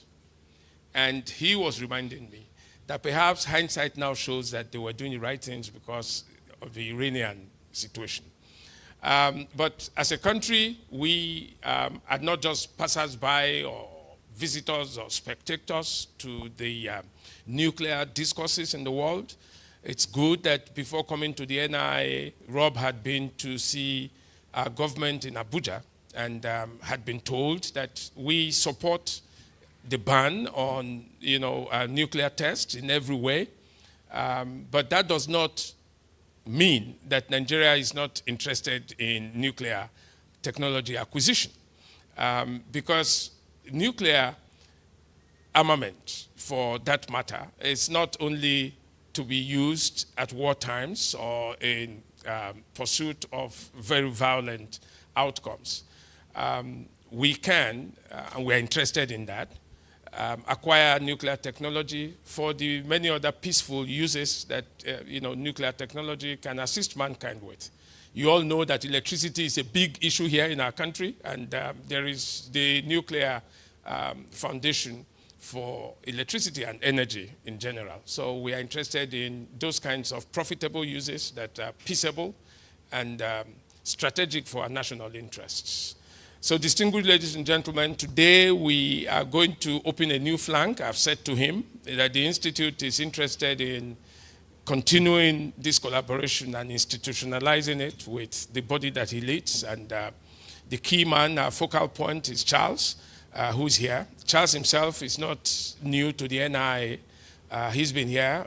He trained here before becoming a global citizen in 2013. That's the last time he was here. And that's very fantastic. So for all our researchers and our friends, especially Amarachi Ubani, who herself is an associate fellow of the Institute, it's great to be here. And I'm sure that, we'll follow all the rules, no holds barred. All discussions are open. It is a time to learn everything about those things you already knew, but you need to know a lot more about. So on your behalf, we welcome Dr. Robert Flood and his team to the NIA, and we thank all of you for honoring our invitation to be here.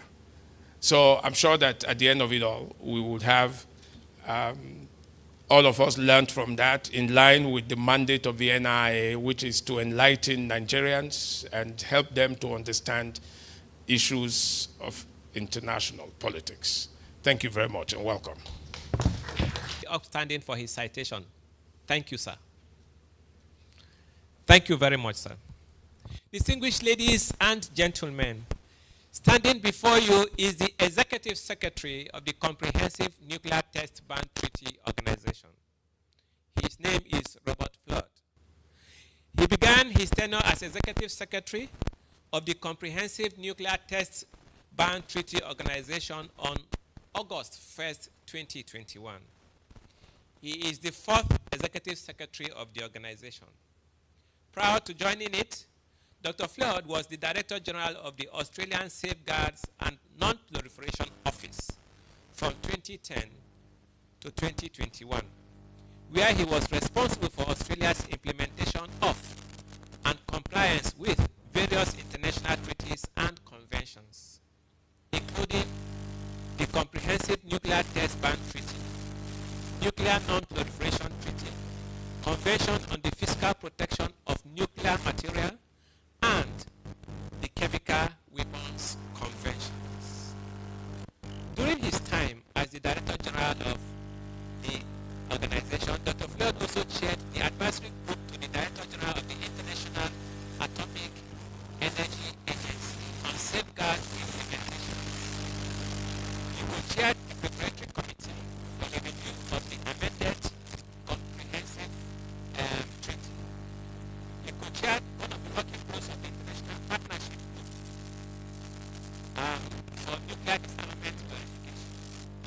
He was also the lead official for Australia in the nuclear summit process and chaired the Asia Pacific Safeguard Network. Prior to his appointment with to the eminent faculty of this institute and the other high-ranking visitors, good morning. But I want to know, who amongst you is a student? Any student? I see one sheep is up there. Please raise it high. You should be proud. It's great that there are students. Oh, great to see you over there, ladies. It's great that there are students here. And to those who didn't put up their hands, you all should have. Because as we go through life, we should always be students. We should always be learning. We should always be open. So it wasn't meant to be a trick question, but I do encourage you, as you move through your career, learning never stops. Yeah, we need to keep moving forward. But to the students, I've got a special word for you at the end of this address, because you have a really special place in our future. Dear friends, you call this a lecture.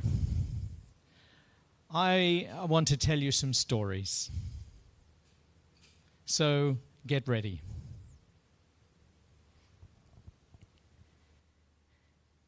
It was 9 o'clock in the morning of the 6th of August, 1945, as a US Air Force plane was plying its way silently through the summer's air, heading to its destination of Hiroshima.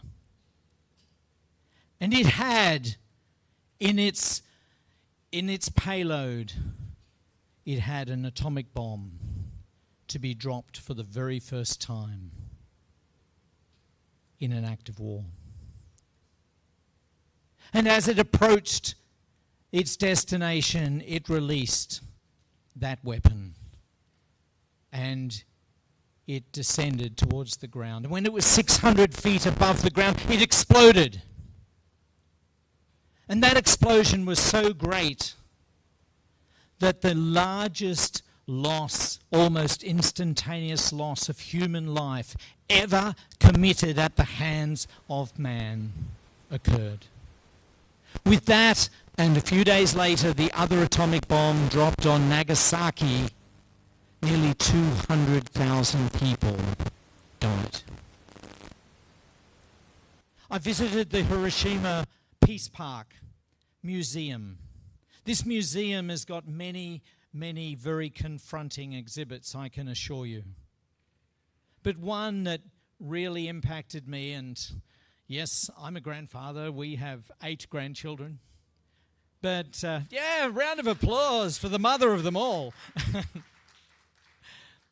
8 grandchildren.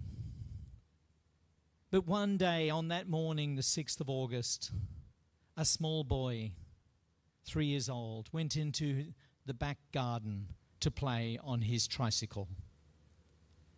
And he was riding his tricycle, and then no more. The charred remains of his tricycle is in the museum. Such is the indiscriminate nature of a nuclear weapon. You cannot, with such power and force, target military targets alone. And that is one of the reasons that nuclear weapons should be banished to history and not remain with us. But friends, no sooner had the dust settled in Hiroshima and Nagasaki then the leaders of the world started talking about what can we do to ensure that something like this does not happen again. What could they do? And that was a difficult question to answer, because in some ways the technology and the power had been released and others would want it. But leadership from Russia and the United States were both focused on what could be done to stop this. Now, for those of you that work in diplomacy or study international affairs, you can see the important role of diplomacy and of treaty making to seek to stop this, that it would never happen again. But instead of it stopping, more and more countries started developing nuclear weapons. And of course, if you develop a nuclear weapon, you've got to know if it works. You must test it. Thus, a test ban is what we're responsible for. Stopping testing is so critical if you're going to stop the spread of nuclear weapons, right? So tests started to happen at crazy rates. At one period, about a nuclear test on planet Earth every week. That is huge. And then there was an event which started to cause a pause. And that was in 1962. Now, 1945, when the first bomb was dropped, right? When the first test was ever conducted was just before that. So 1962, nearly 20 years on. You recall hearing about the Cuban Missile Crisis?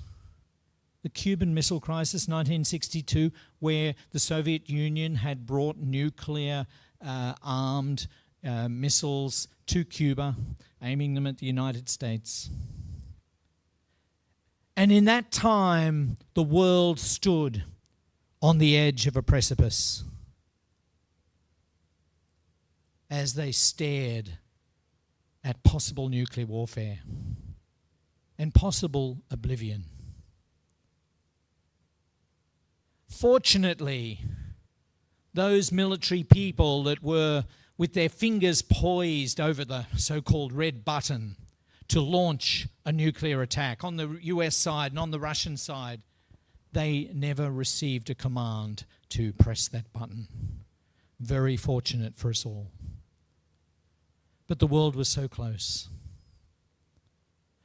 I was at a meeting in Moscow, and 2 elderly gentlemen were being interviewed by a moderator.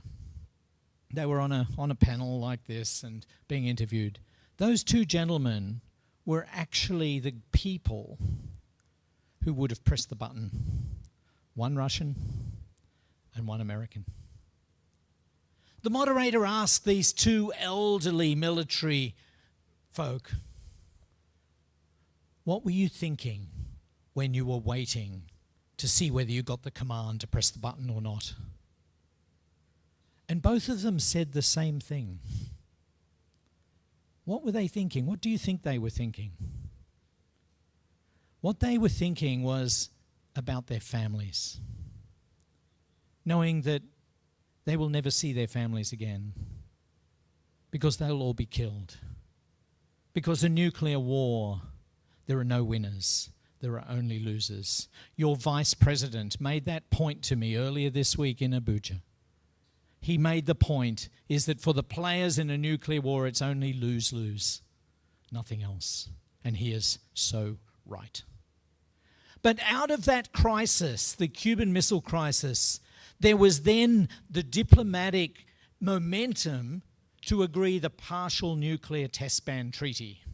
Partial because it didn't ban underground tests, but it banned tests in the atmosphere, tests in the ocean, tests on the surface, but it didn't ban underground tests. So it was a partial test ban. So in 1963, the partial test ban was agreed. Why didn't it include underground testing, you might ask? Because it would be really difficult to detect whether anybody is breaking the ban, the treaty. It would be difficult to verify that everybody is sticking by their commitment. Because at that time, the technology was not the same as it is today. But they were confident about the other areas of testing, so that was not included. Now let's fast forward. This was 1962-63, right? We move forward to the mid-1990s. And there was a moment in history where the diplomats were able to get together and to be able to see the conclusion of the text for the comprehensive nuclear test ban treaty. Comprehensive because it included underground. The reason that that was possible 30 years later was not through diplomatic effort, with all due respect. It was actually through scientific advancement. That the technology to be able to detect vibrations under the ground, in the oceans, in the air, had developed so much that it now was feasible to set up a network of stations around the world that would give every country the absolute confidence that you would know if there'd been a nuclear explosion or not. So when diplomats had paused, the scientists continued working, the technology improved. And so in 1996, the Comprehensive Nuclear Test Ban Treaty was open for signature. Many countries flooded in, and soon after that, Nigeria signed that treaty. Today, 187 countries have signed the treaty, and that's out of a possible 196. So all except 9 have signed the treaty. 178 have ratified it. So these are incredible numbers, near universal.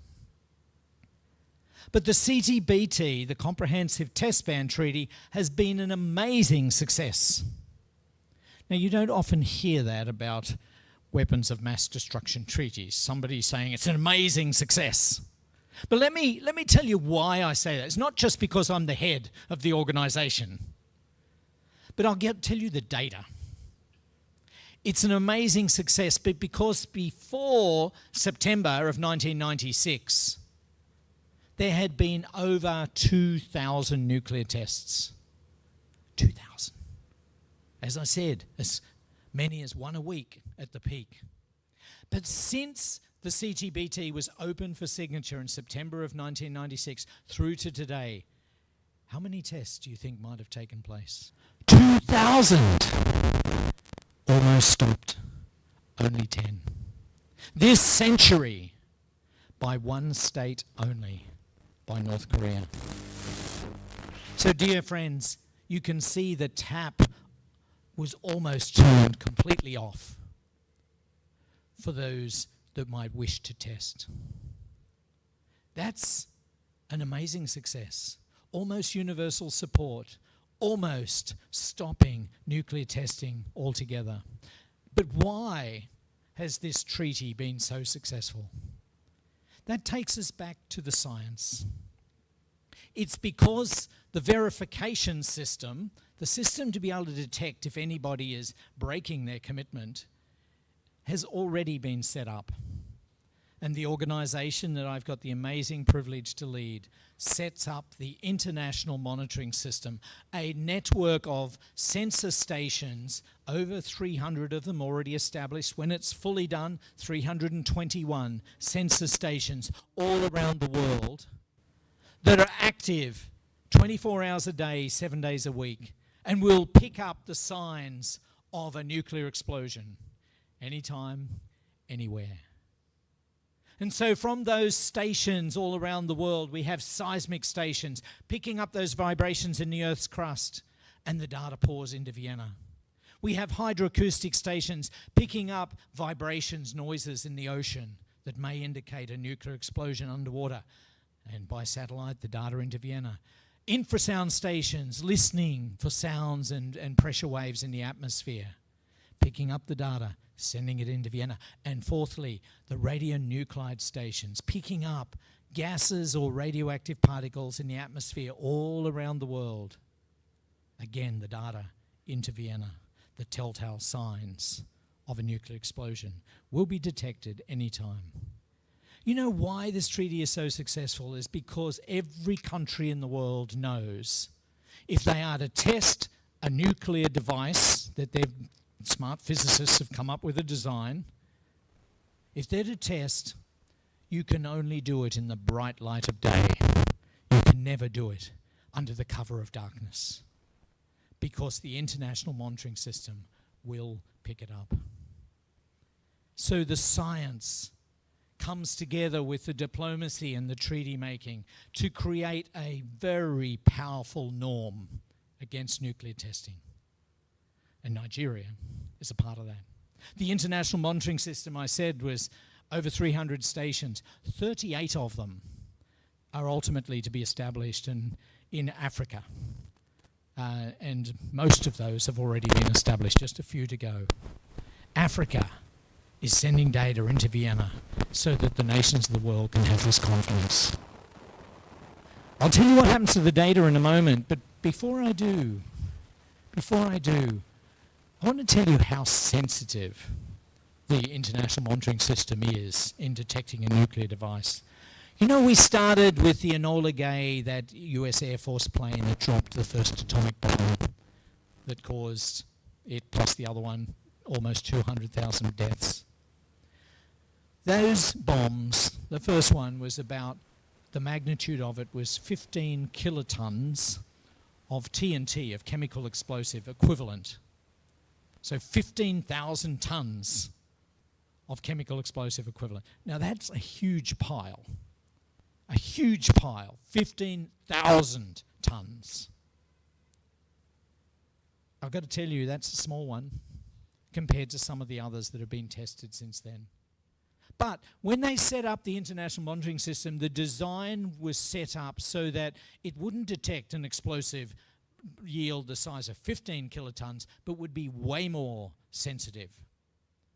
Because if a country wanted to test just a small device, would you pick it up? So the design was not for 15 kilotons to detect, but was way, way down, right down to 1 kiloton, 1/15 of what was dropped on Hiroshima.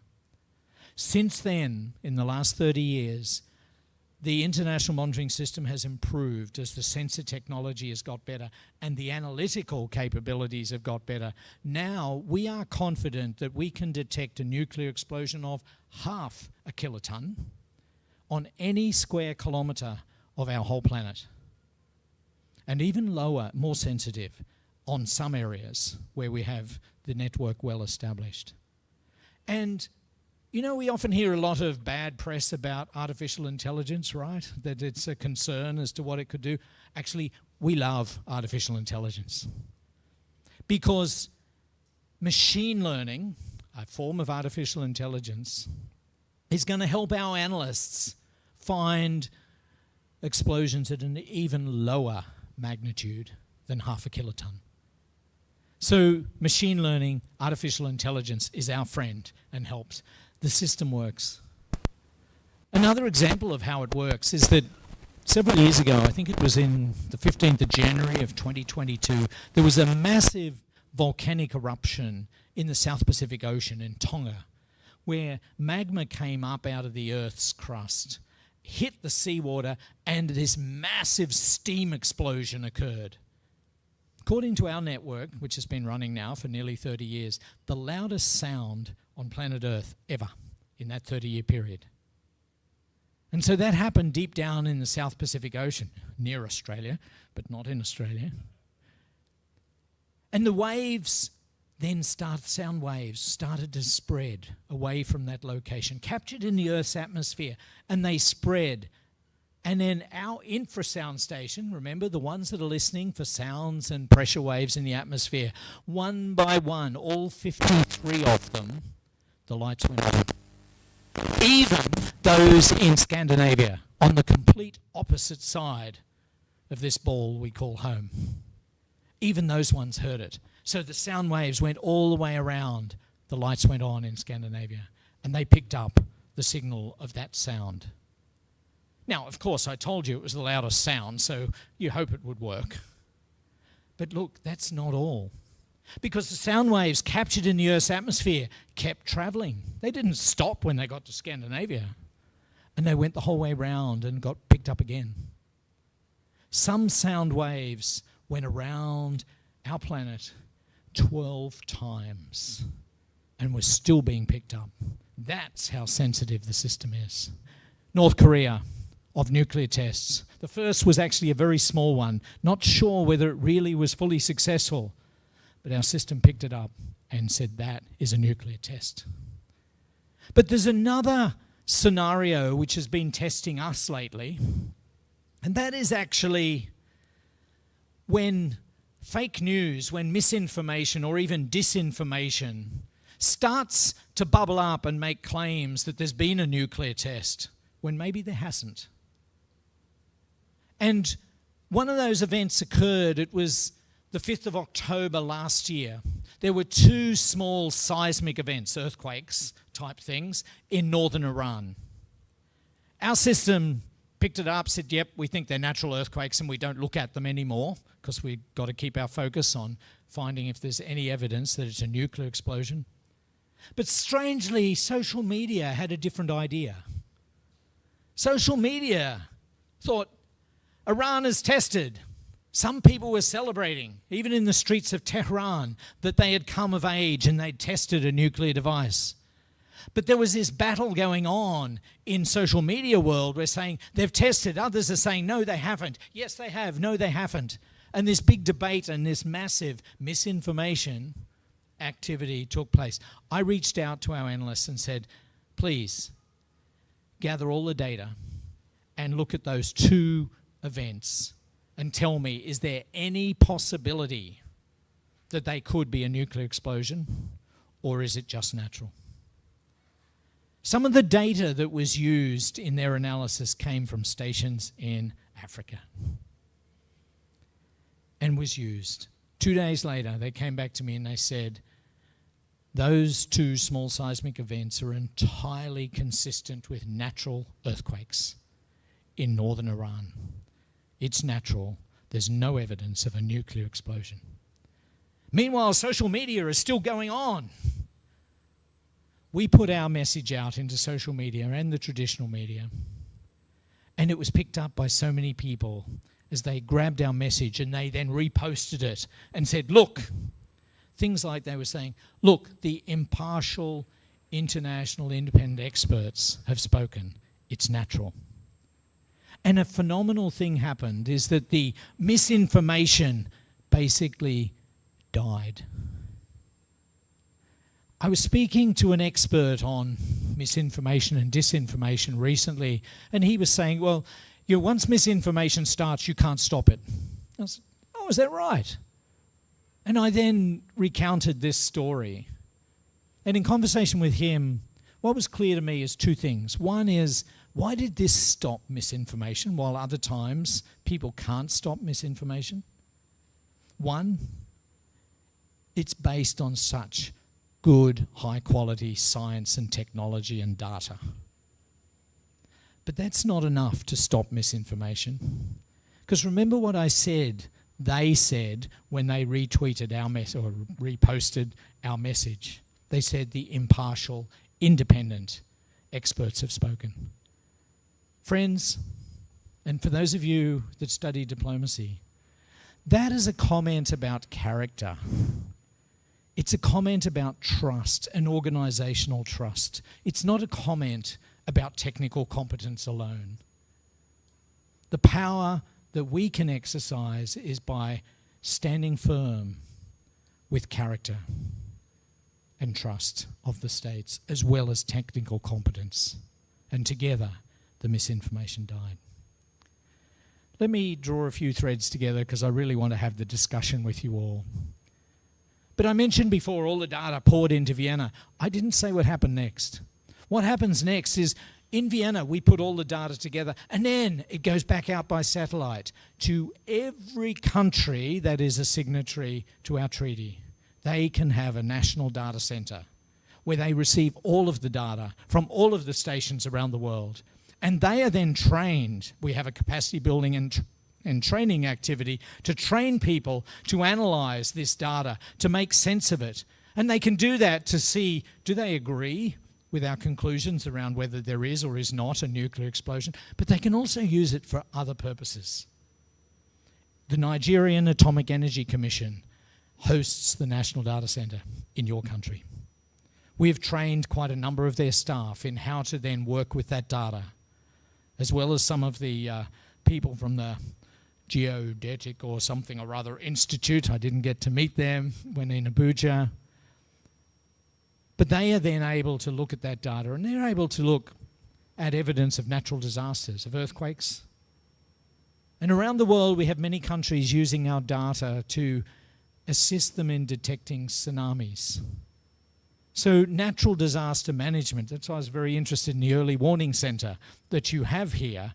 Natural disaster management people from many countries are using the data that we collect to detect nuclear explosions for natural disaster management purposes. Something which is absolutely allowed for in our treaty. Our treaty allows science and technology, scientific research to be conducted using the data as well. And we have a great sense of pride when people are publishing scientific papers using our data. In fact, it's not our data, as in those of us in Vienna, it's the 187 states. That's our data. So the treaty provides benefits to every country, no matter how large or small. It provides benefits because we have a more peaceful, secure world. We have a world where there's hardly any nuclear tests taking place. That's a benefit to everyone, but it provides benefit by giving this data into the hands of experts in each country, and then the capacity building and training that goes with that to see that data then exploited for national purposes. I think that's why this treaty has been such a success. We have one class of states. You're either a signatory or you're not. There's not big and important states and then lesser states. Not at all. Doesn't change whether you possess nuclear weapons or not. You're either a signatory or you're not. And I love it when the smallest of states, and there's a few of those in Africa, when they exercise their voice and they speak for a world without nuclear testing, because their voice is as important as any other large state. So it's very inclusive, very transparent, and a great benefit to all.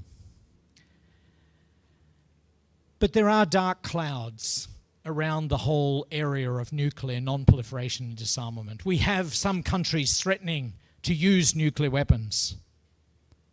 Others threatening that they may test or return to testing a nuclear weapon. Or the accumulation of large amounts of highly enriched uranium for difficult to understand purposes. Or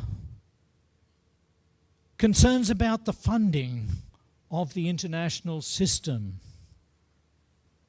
These dark clouds are certainly the focus of many, and mine too. But what I say to you is that the CTBT is actually a bright spot of hope in a gloomy landscape. The CTBT remains solidly supported by almost every country in the world. Some of you may recall the Russian Federation de-ratified their standing with the CTBT a couple of years ago.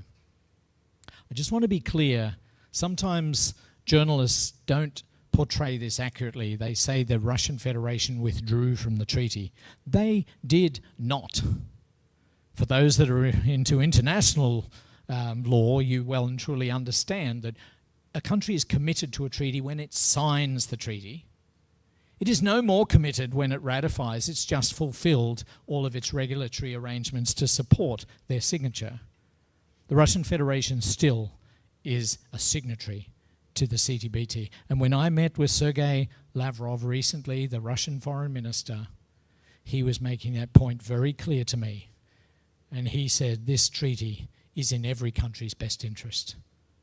And I agree with him. Every country, possessors, non-possessors, it's all in our best interest. There are dark clouds, but when I see the surge of countries that are still wanting to sign and ratify this treaty, we've seen 9 new ratifications in the last 4 years. Another state, Somalia, signed, yet to ratify. This whole tide of states is towards universal support for this treaty. It's not going the other way. But friends, as we look to the future and imagine a world where we were seeing progress to eliminate nuclear weapons, to see nuclear weapon disarmament, even in that world and beyond, the CTBT still will be required. Because we need to have a verification system, a system that can detect if everybody is doing what they said that they would do, and that is not to test. We need a verification system to back up those commitments, to be able to verify that the commitments are being held. So this treaty and the international monitoring system is here to stay. Which takes me to my final point, to the younger people in this audience. The world that I will leave when I finish my working life is well and truly in your hands. And yes, I want to do my job well, to honour those that have gone before me, that have done the hard diplomatic work to bring this treaty into place, and those that have done the hard and ingenious technical and scientific work to make it possible. I want to honour them by leaving this treaty and the organisation in good shape. But even more than wanting to honour them, I actually want to honour you, the young people, by handing you a world that is in good a shape as possible, because anything less is remiss on our part. And we're entrusting into your hands the wise stewardship of our planet. I see 2 great existential threats that we face as humanity. One is climate change, but the second is nuclear war. That is not an existential threat of decades ago that is no longer current. It is as current today as it ever was. To the younger people, keep your vision.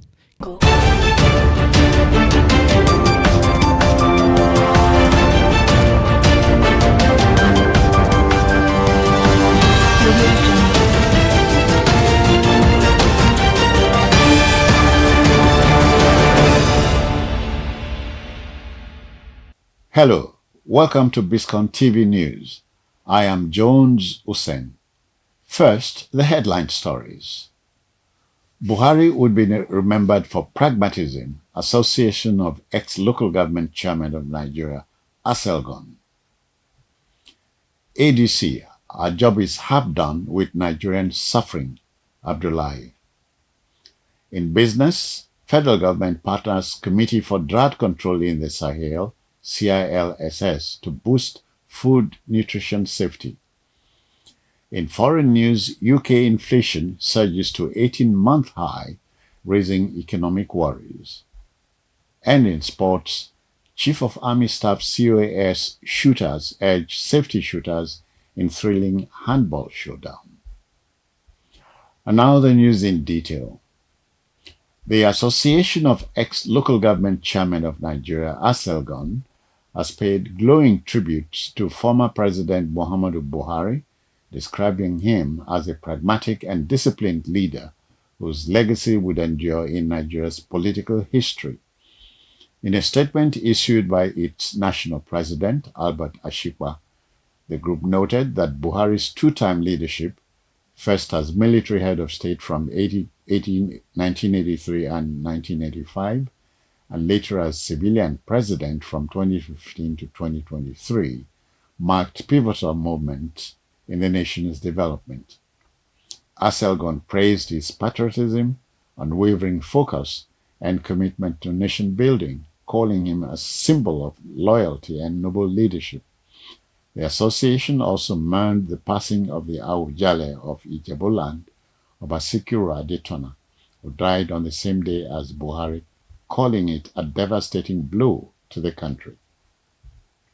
Describing Oba Adetona as a fearless and disciplined monarch, ASELGON said both men contributed immensely to Nigeria's progress, one through politics and governance, and the other through tradition and cultural leadership. The group extended condolences to their families and prayed for divine strength and comfort during this period of national mourning.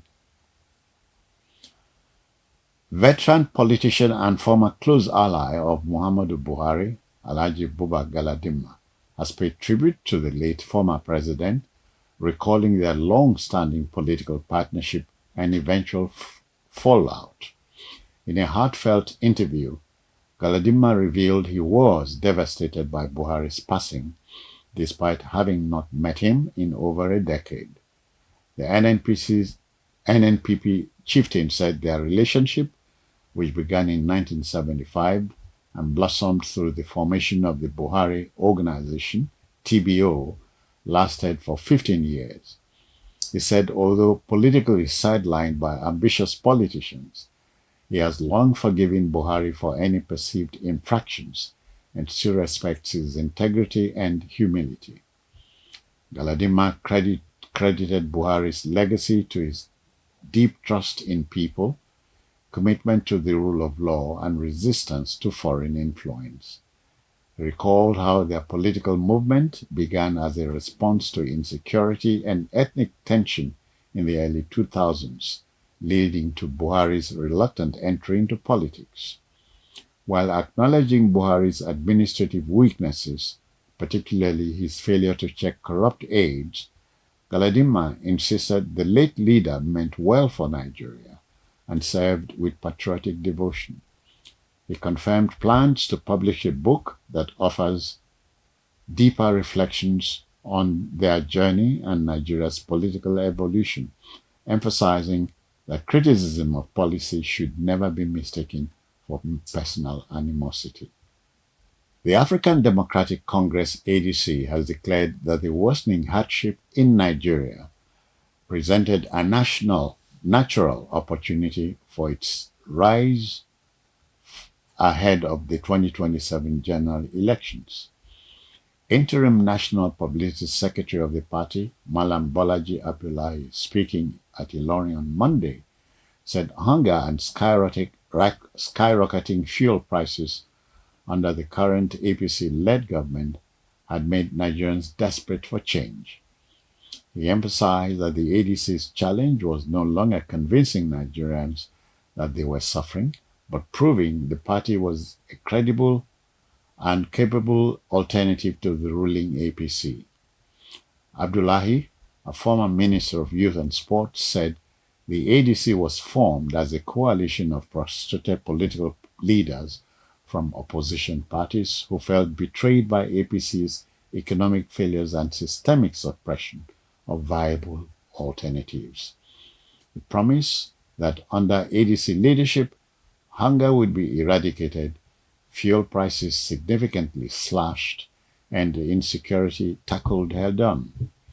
Citing examples of growing insecurity even in previously peaceful areas of Kwara State, he called on Nigerians to rally behind the ADC to restore dignity, economic stability, and safety to the nation. We'll take a break here for business news.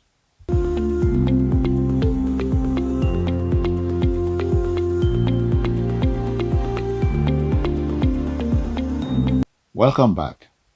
In business, we can tell you that the federal government has entered into a strategic partnership with the Permanent Interstate Committee for Drought Control in the Sahel, CILSS, to enhance food and nutrition safety in Nigeria. Minister of State for Agriculture and Food Security, Aliyu Abdullahi, disclosed this on Tuesday during a courtesy visit by CILSS Executive Secretary Abdullahi Muhammadu. He noted that the collaboration aligned with President Tinubu's Renewed Hope agenda, which seeks to modernize agriculture, promote biofortified crops like zinc-enriched rice, and expand mechanization to boost food. Marcus Ogumbuyi added that in West Africa. He said the organization would continue to support Nigeria in developing sustainable policies and ensuring affordable, nutritious diets reached vulnerable populations. A break here for foreign news.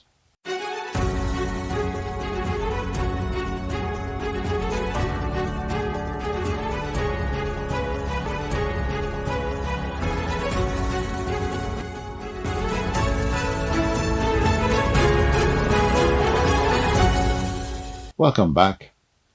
Britain's annual inflation rate unexpectedly jumped to 3.6% in June, the highest level since January 2024, according to data released by the Office of National Statistics on Wednesday. The rise, driven largely by stubbornly high motor fuel and food prices, defied analysts' expectations of a stable inflation rate and has added new pressure on Prime Minister Keir Starmer's administration, which was already grappling with a contracting economy and recent U.S. tariff challenges. ONS officials noted that motor fuel prices, which usually fell more significantly at this time of year, only dropped slightly, while food inflation climbed for a third consecutive month. Finance Minister Rachel Reeves acknowledged the hardship for citizens facing rising costs and pledged further efforts to alleviate the strain.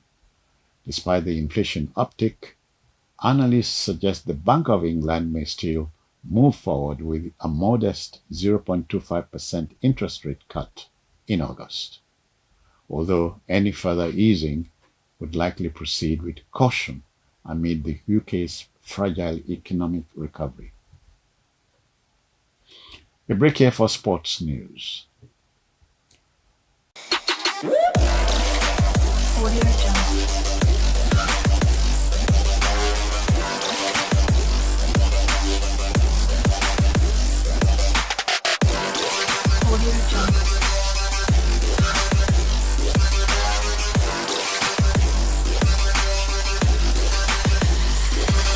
Welcome back. Chief of Army Staff COAS shooters pulled off a dramatic 32-31 comeback to shooters city, overturning a narrow 14-13 halftime deficit in one of the tournament's most electrifying fixtures. The Army team displayed grit and resilience in the dying minutes to stun their rivals and keep their title hopes alive. In other men's results, Osun United downed Rima Strikers 28-24. Correction Boys defeated Benue Buffaloes 26-18, and the Defenders edged Lagos Seasiders 28-25. Defending champions Toja Marine Academy also maintained their dominance with a 31-25 win over Niger United. In the women's category, Rivers Queens outclassed Ekiti Queens 31-23, while Safety Babes continued their unbeaten run with a commanding 31-26 win over Imo Grasshoppers.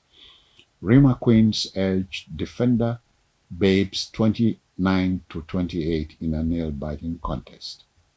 As Phase 1 of the league nears its climax, the intensity across both categories signals a fierce battle for supremacy among Nigeria's elite handball teams. And finally, in entertainment,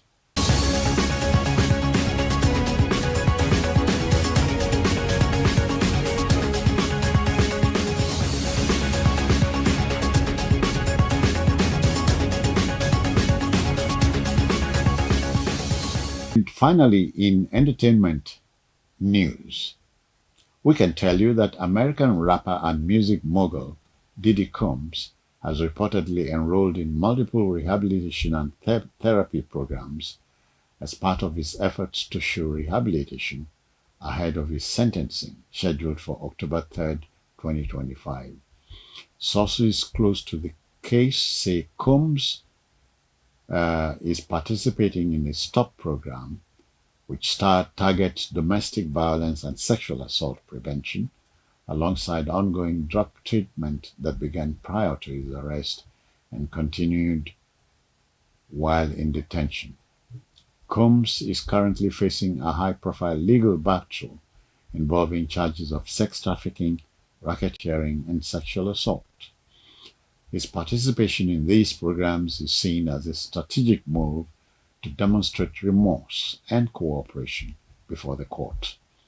The developments come amid intense public and media scrutiny as the former Bad Boy Records CEO attempts to navigate the most serious legal crisis of his career. On that note, we end Biscon TV News for now, compiled and produced by Victoria Adekoya. I am Jones Hussein. Many thanks for watching.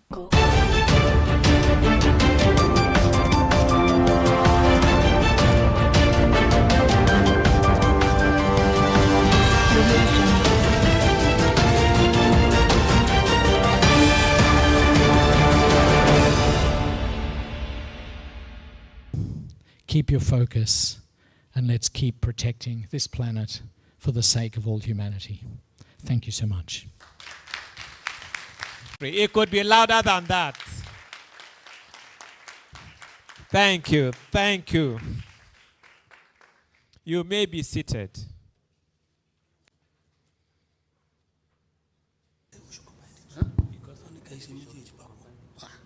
Okay. Yes. I want to thank Dr. Robert Floyd for such a profound presentation. I'm sure that for most of us, and I surely speak for myself, the initial reaction to the topic would have been, what has it got to do with Nigeria? Nigeria does not even produce its own weapons, not to talk of producing nuclear weapons. So why do we want to be co-opted into a banned treaty? Of course, but Dr. Floyd has convincingly shown us that we are part of a global system in which nuclear weapons and now climate change constitute an existential threat. So we have a stake in the nuclear test ban treaty, which appears to be one of the main instruments that is preventing the development of nuclear weapons, because you cannot have nuclear weapons without testing them. And so if you can monitor and detect testing and discourage testing, then you can discourage nuclear proliferation. I think one of the problems, of course, of nuclear proliferation is the danger of it getting into the hands of authoritarian states. That is why you find some sensitivity about Iran, about North Korea. When you have a one-man rule, rather than a structured, complex bureaucracy, the danger is that one man can order the button to be pressed. We are all in danger of nuclear weapons. Suddenly, for almost 20, 30 years, nuclear weapon was not on the table as such. But we now have some frivolous discussion of nuclear weapons. And as he said, and as most people know, nuclear weapons can never be won. Therefore, it doesn't make sense to even have them. Although it also has some deterrent effect. So we thank Dr. Floyd for bringing us to know the importance of the Comprehensive Nuclear Test Ban Treaty. And it's interesting, really, that most countries of the world have signed that treaty. 178 have ratified it, and which means, fortunately for us, that the leaders of the world recognize the importance of keeping nuclear weapons at bay. It is not something that you use frivolously. Even as we speak, Israel has nuclear weapons, and in spite of all the ballistic bombardment that it received from Iran, there has never been any talk of Israel using nuclear weapons. And even Russia thought it would walk into Ukraine and walk out like John Wayne in our cowboy films. But it's been stuck there for how many years, in spite of it being having the largest stockpile of nuclear weapons in the world. It has not been able to defeat Ukraine. And even more recently, Ukraine seems to be doing well by attacking Russian targets. So nuclear weapons were never on the table, but suddenly we are having some frivolous talk. But we pray that it should never be. And we also pray that the Nuclear Test Ban Treaty will be more effectively of the everybody signed it. 180 something out of I don't know why that happened. Maybe Dr. Floyd will tell us whether that there was a general universal fear of nuclear weapons that impelled everybody to sign. But Nigeria being a multilateral oriented country, that is the major element of our foreign policy today, that we believe in working with others to achieve global objectives. I guess that it's a lesson for us. How did they achieve such level of multilateralism in the treaty? Having said that, I hope that you have benefited from the lecture and you will be able to raise issues with which Dr. Floyd will respond to after. So the floor is open for you to raise questions, contribute to the discussion, and help to clear matters that are not very clear to you. Thank you very much. Question is it more of a consensus matter when dealing with countries that don't want to be a part of your organization? Or are there measures that you use to, I don't want to use the word compel or implore, to make them be a part of your organization? That's one. My second question is, you spoke about these sensors that pick up seismic activity. My colleague has not answered one of the questions I wanted to ask. Thank you very much for the lecture and that enlightenment. The benefit of CTBTO is not in doubt. But the issue here is the capacity or the ability of the CTBTO to enforce the treaty. For me, my question will surround, as I've earlier mentioned, is about these challenges of the organization. Guest lecturer, sir, the last time I checked, the states, India, Pakistan, North Korea, are still non-signatories to the treaty and have not ratified the treaty. Even as we speak, the key states like China, Egypt, Iran, Israel, even United States have not ratified the treaty.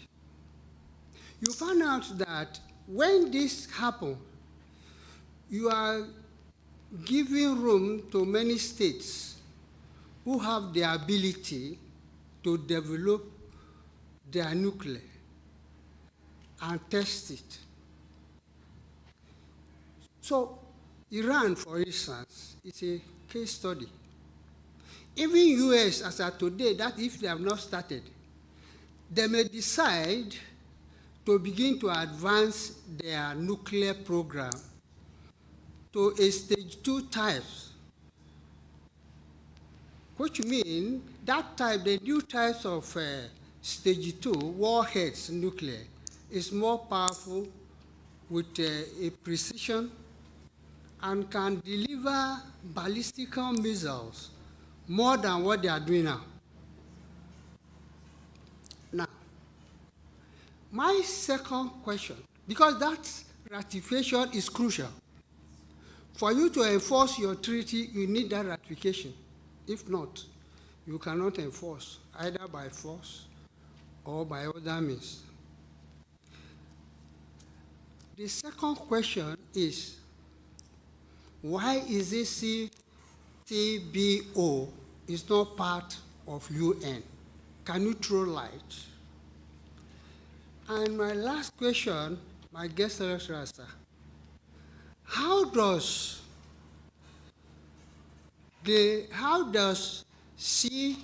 CTBTO respond to states who's carrying out nuclear test exploration? Thank you for the audience.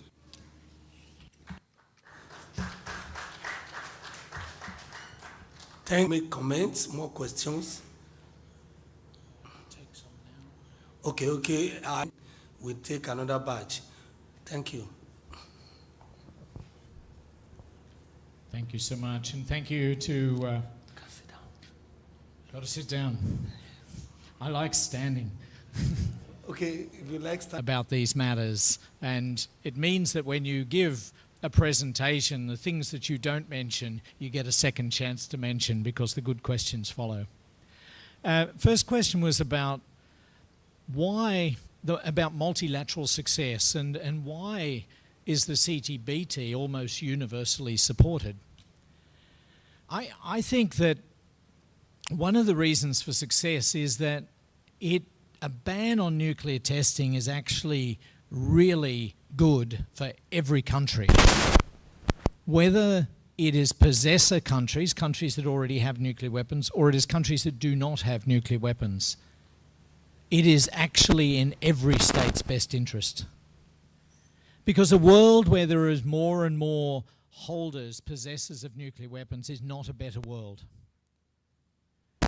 Because for as long as nuclear weapons exist, there remains the possibility they will be used. And the more people that have control over them, the more likely that nuclear weapons could be used. And when that starts, it may be very difficult to ever stop.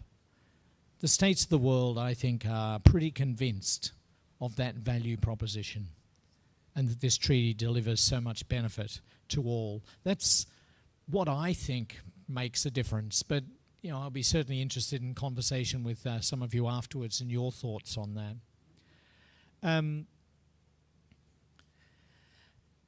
One question was about, have I had to coerce or persuade states to join the CTBT? I can tell you the absolute opposite has been amazing, is that I've had the wonderful opportunity to visit and to speak with the leadership of all of those 9 countries, 10 countries really, that have taken a step forward in the last 4 years. And absolutely none of them did I spend any time in persuading them about the value of the treaty. Never came up. The reason those states had not yet signed or ratified was not because they were unconvinced. It was largely because they hadn't got around to it or prioritized it amongst the many things that might be pressing. And what I found is that leaders of countries, presidents, prime ministers, they're actually human beings just like you and me and my wife and Charles. And they're just human beings. And as human beings, they're motivated by the same kinds of things that we all are. And there was one occasion I was visiting the Prime Minister of Dominica, not the Dominican Republic, but Dominica, a tiny island in the Eastern Caribbean. Total population, not 250 million like Nigeria, 67,000 total population. So I met with the Prime Minister. I hope you don't mind if I tell a story. Yeah. I met with the Prime Minister and I said, Mr. Prime Minister, I'm so looking forward to the Latin Party when every country in Latin America and the Caribbean has ratified the CTBT. That's going to be a party I want to be a part of. And he said, oh yeah, in his very Caribbean way. That'll be a great party. How many to go? And I didn't answer. And I said, I'm looking forward to that party. The conversation went on. He comes back to me again. He said, so how many countries to go until the whole region is in, support of the CTBT? And he says, I suppose Cuba hasn't yet signed and ratified. And I said, actually, just last year, Mr. Prime Minister, Cuba did sign and ratify. But I'm so looking forward to that party. Oh, yeah. A third time he comes back to me. And he says, please, how many countries to go? And I said to him, just you, sir.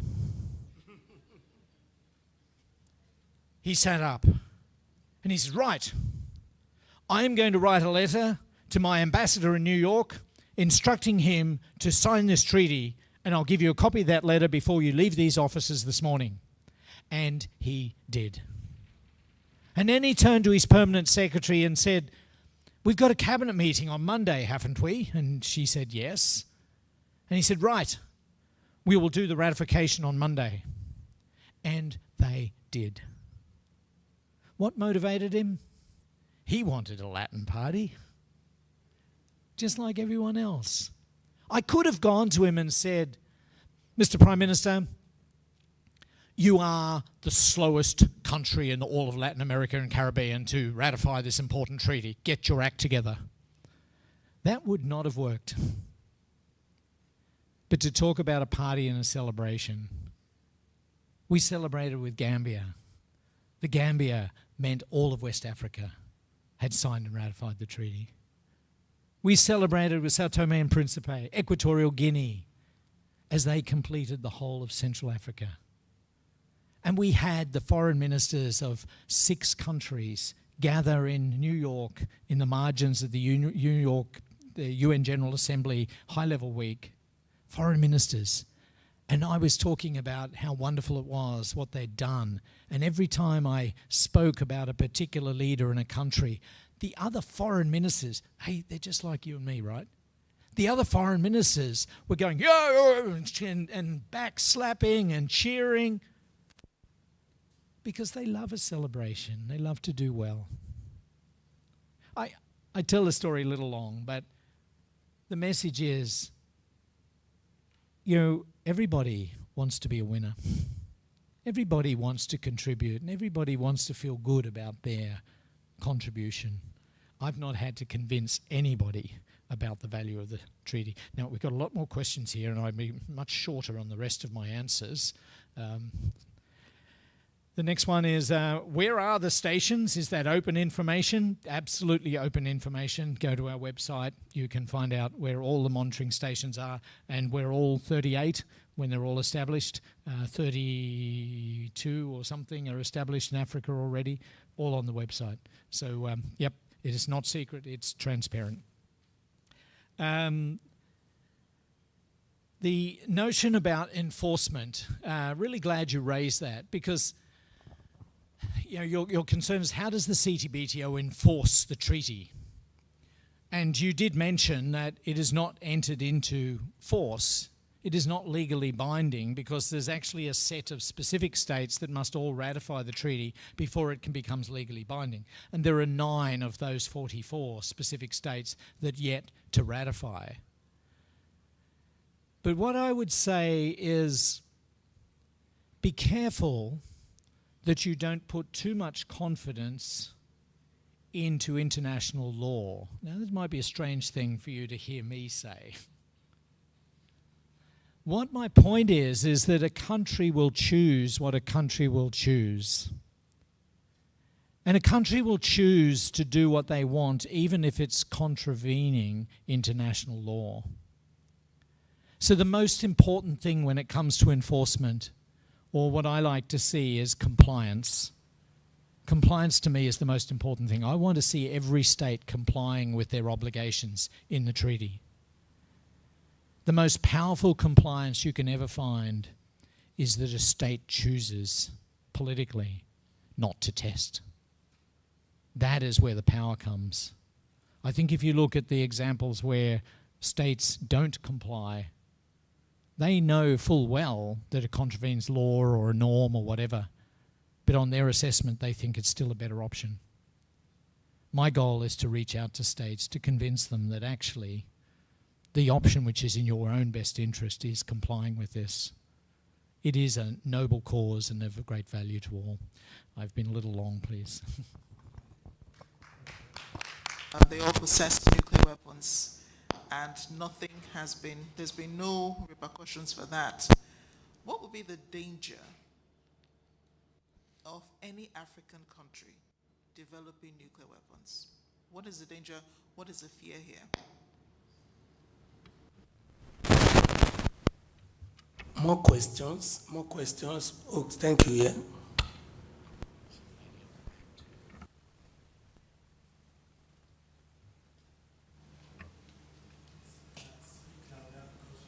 Television coverage. Thank you so much for your good lecture, but I need clarifications. I'm a alliance or in partnership with the CTBT, so maybe you can throw more lights on the relationship between the CTBT and also what has CTBT done on Iran's nuclear weapons development, the acquisitions, the build-up up to this time, and after even when Israel and US attacked those sites. What has the CTBT done and what will happen?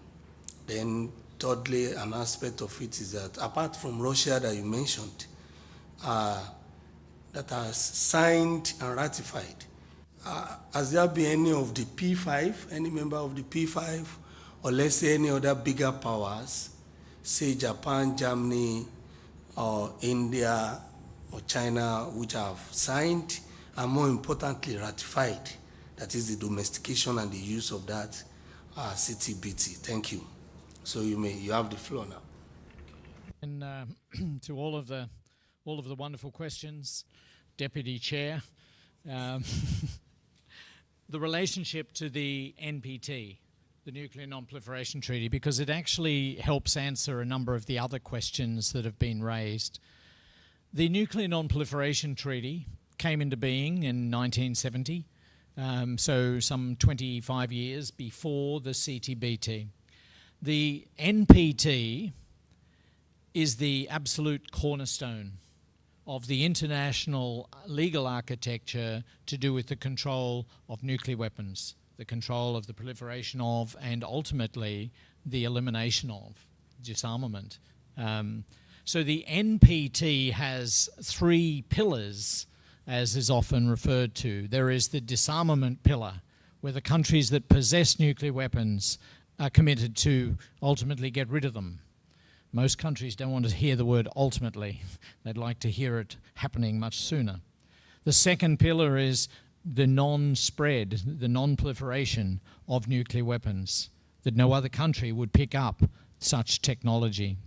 And the third pillar is the peaceful use of nuclear energy. And that third pillar is critical to make the other two work as a global alliance. So that is the broad framework. If you look at the preambular paragraphs of the NPT, one of those paragraphs says, and we aspire to a world where there is a complete ban on nuclear testing. So the CTBT is in the heart of the NPT. It's in the preambular paragraphs because they couldn't agree to making that a commitment in the NPT at the time, largely because the technology didn't exist to be able to verify it. as to whether anybody was actually doing what they were committing to do. And so it was the NPT parties that said in 1995, we want to see the CTBT come into effect. And the very next year it did. It was one of the NPT review conferences that made that final decision to see this happen. So one of the questions that was asked was, but how does this all work if you've got countries that possess nuclear weapons that continue to possess them? What I would say is that in the late 20th century, it was expected that by the turn of the century, by the year 2000, that there might be about 25 countries in the world would have nuclear weapons.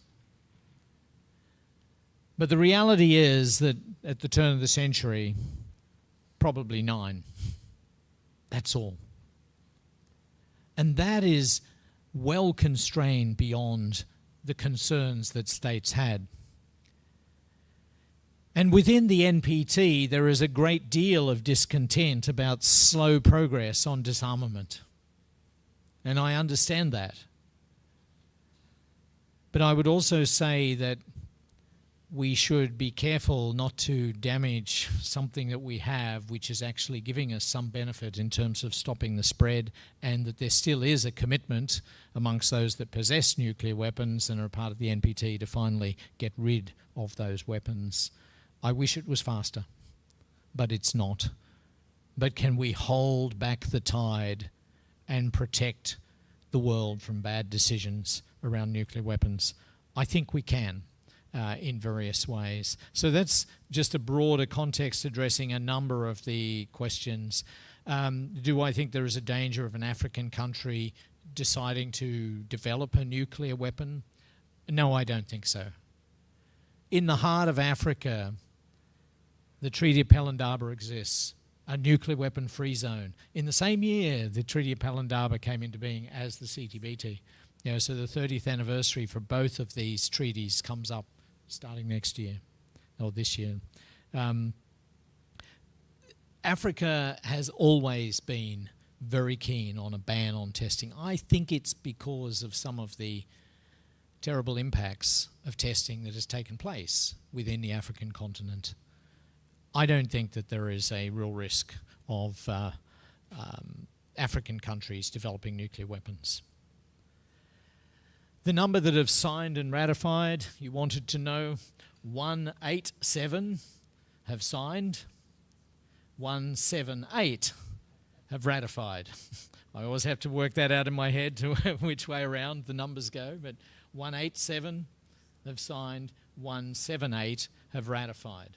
And that is out of possible 196. So only 9 short on signing, 18 short on ratification. Bridging then to the question which talked about entry into force and some of the nuclear weapon states, I want to be very clear. The 5 nuclear weapon states, they are the US, Russian Federation, China, France, and the UK. Every one of them has signed the CTBT. Every one of them. So every one of them is committed to the object and purpose of this treaty. Every one of them is actively involved in the CTBTO. So no, whether they have ratified or not, in this case, China, Russian Federation, US have not yet ratified, but they have signed. UK and France have signed and ratified.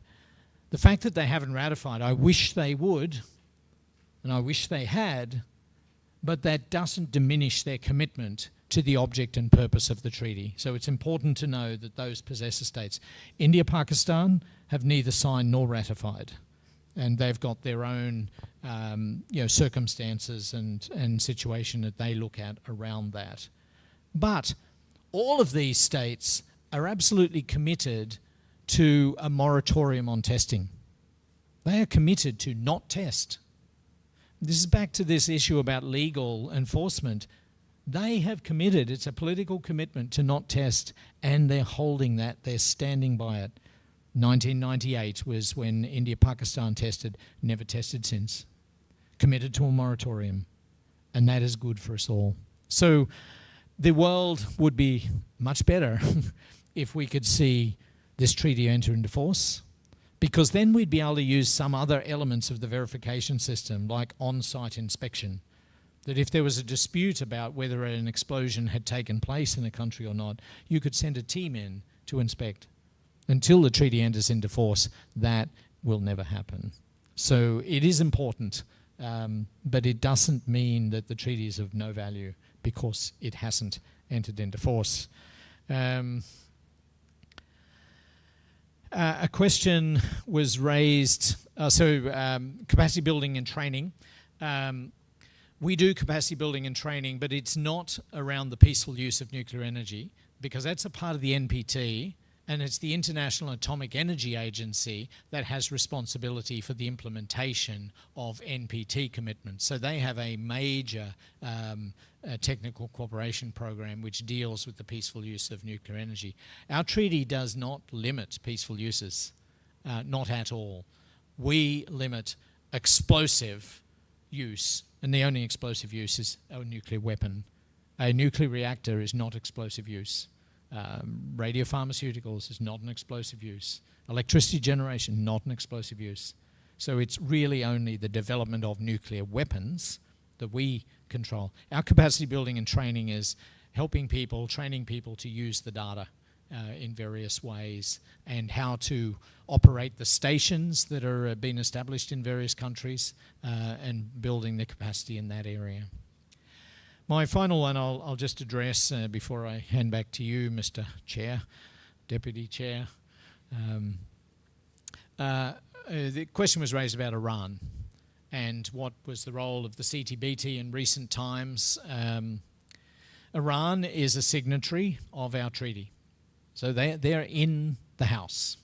They're in the family. As is Israel, as the United States. They're all in the family. And that's important. We want to see them stay there. I was asked by various states during the 12 days of military activity and conflict, was there any evidence of nuclear explosions taking place?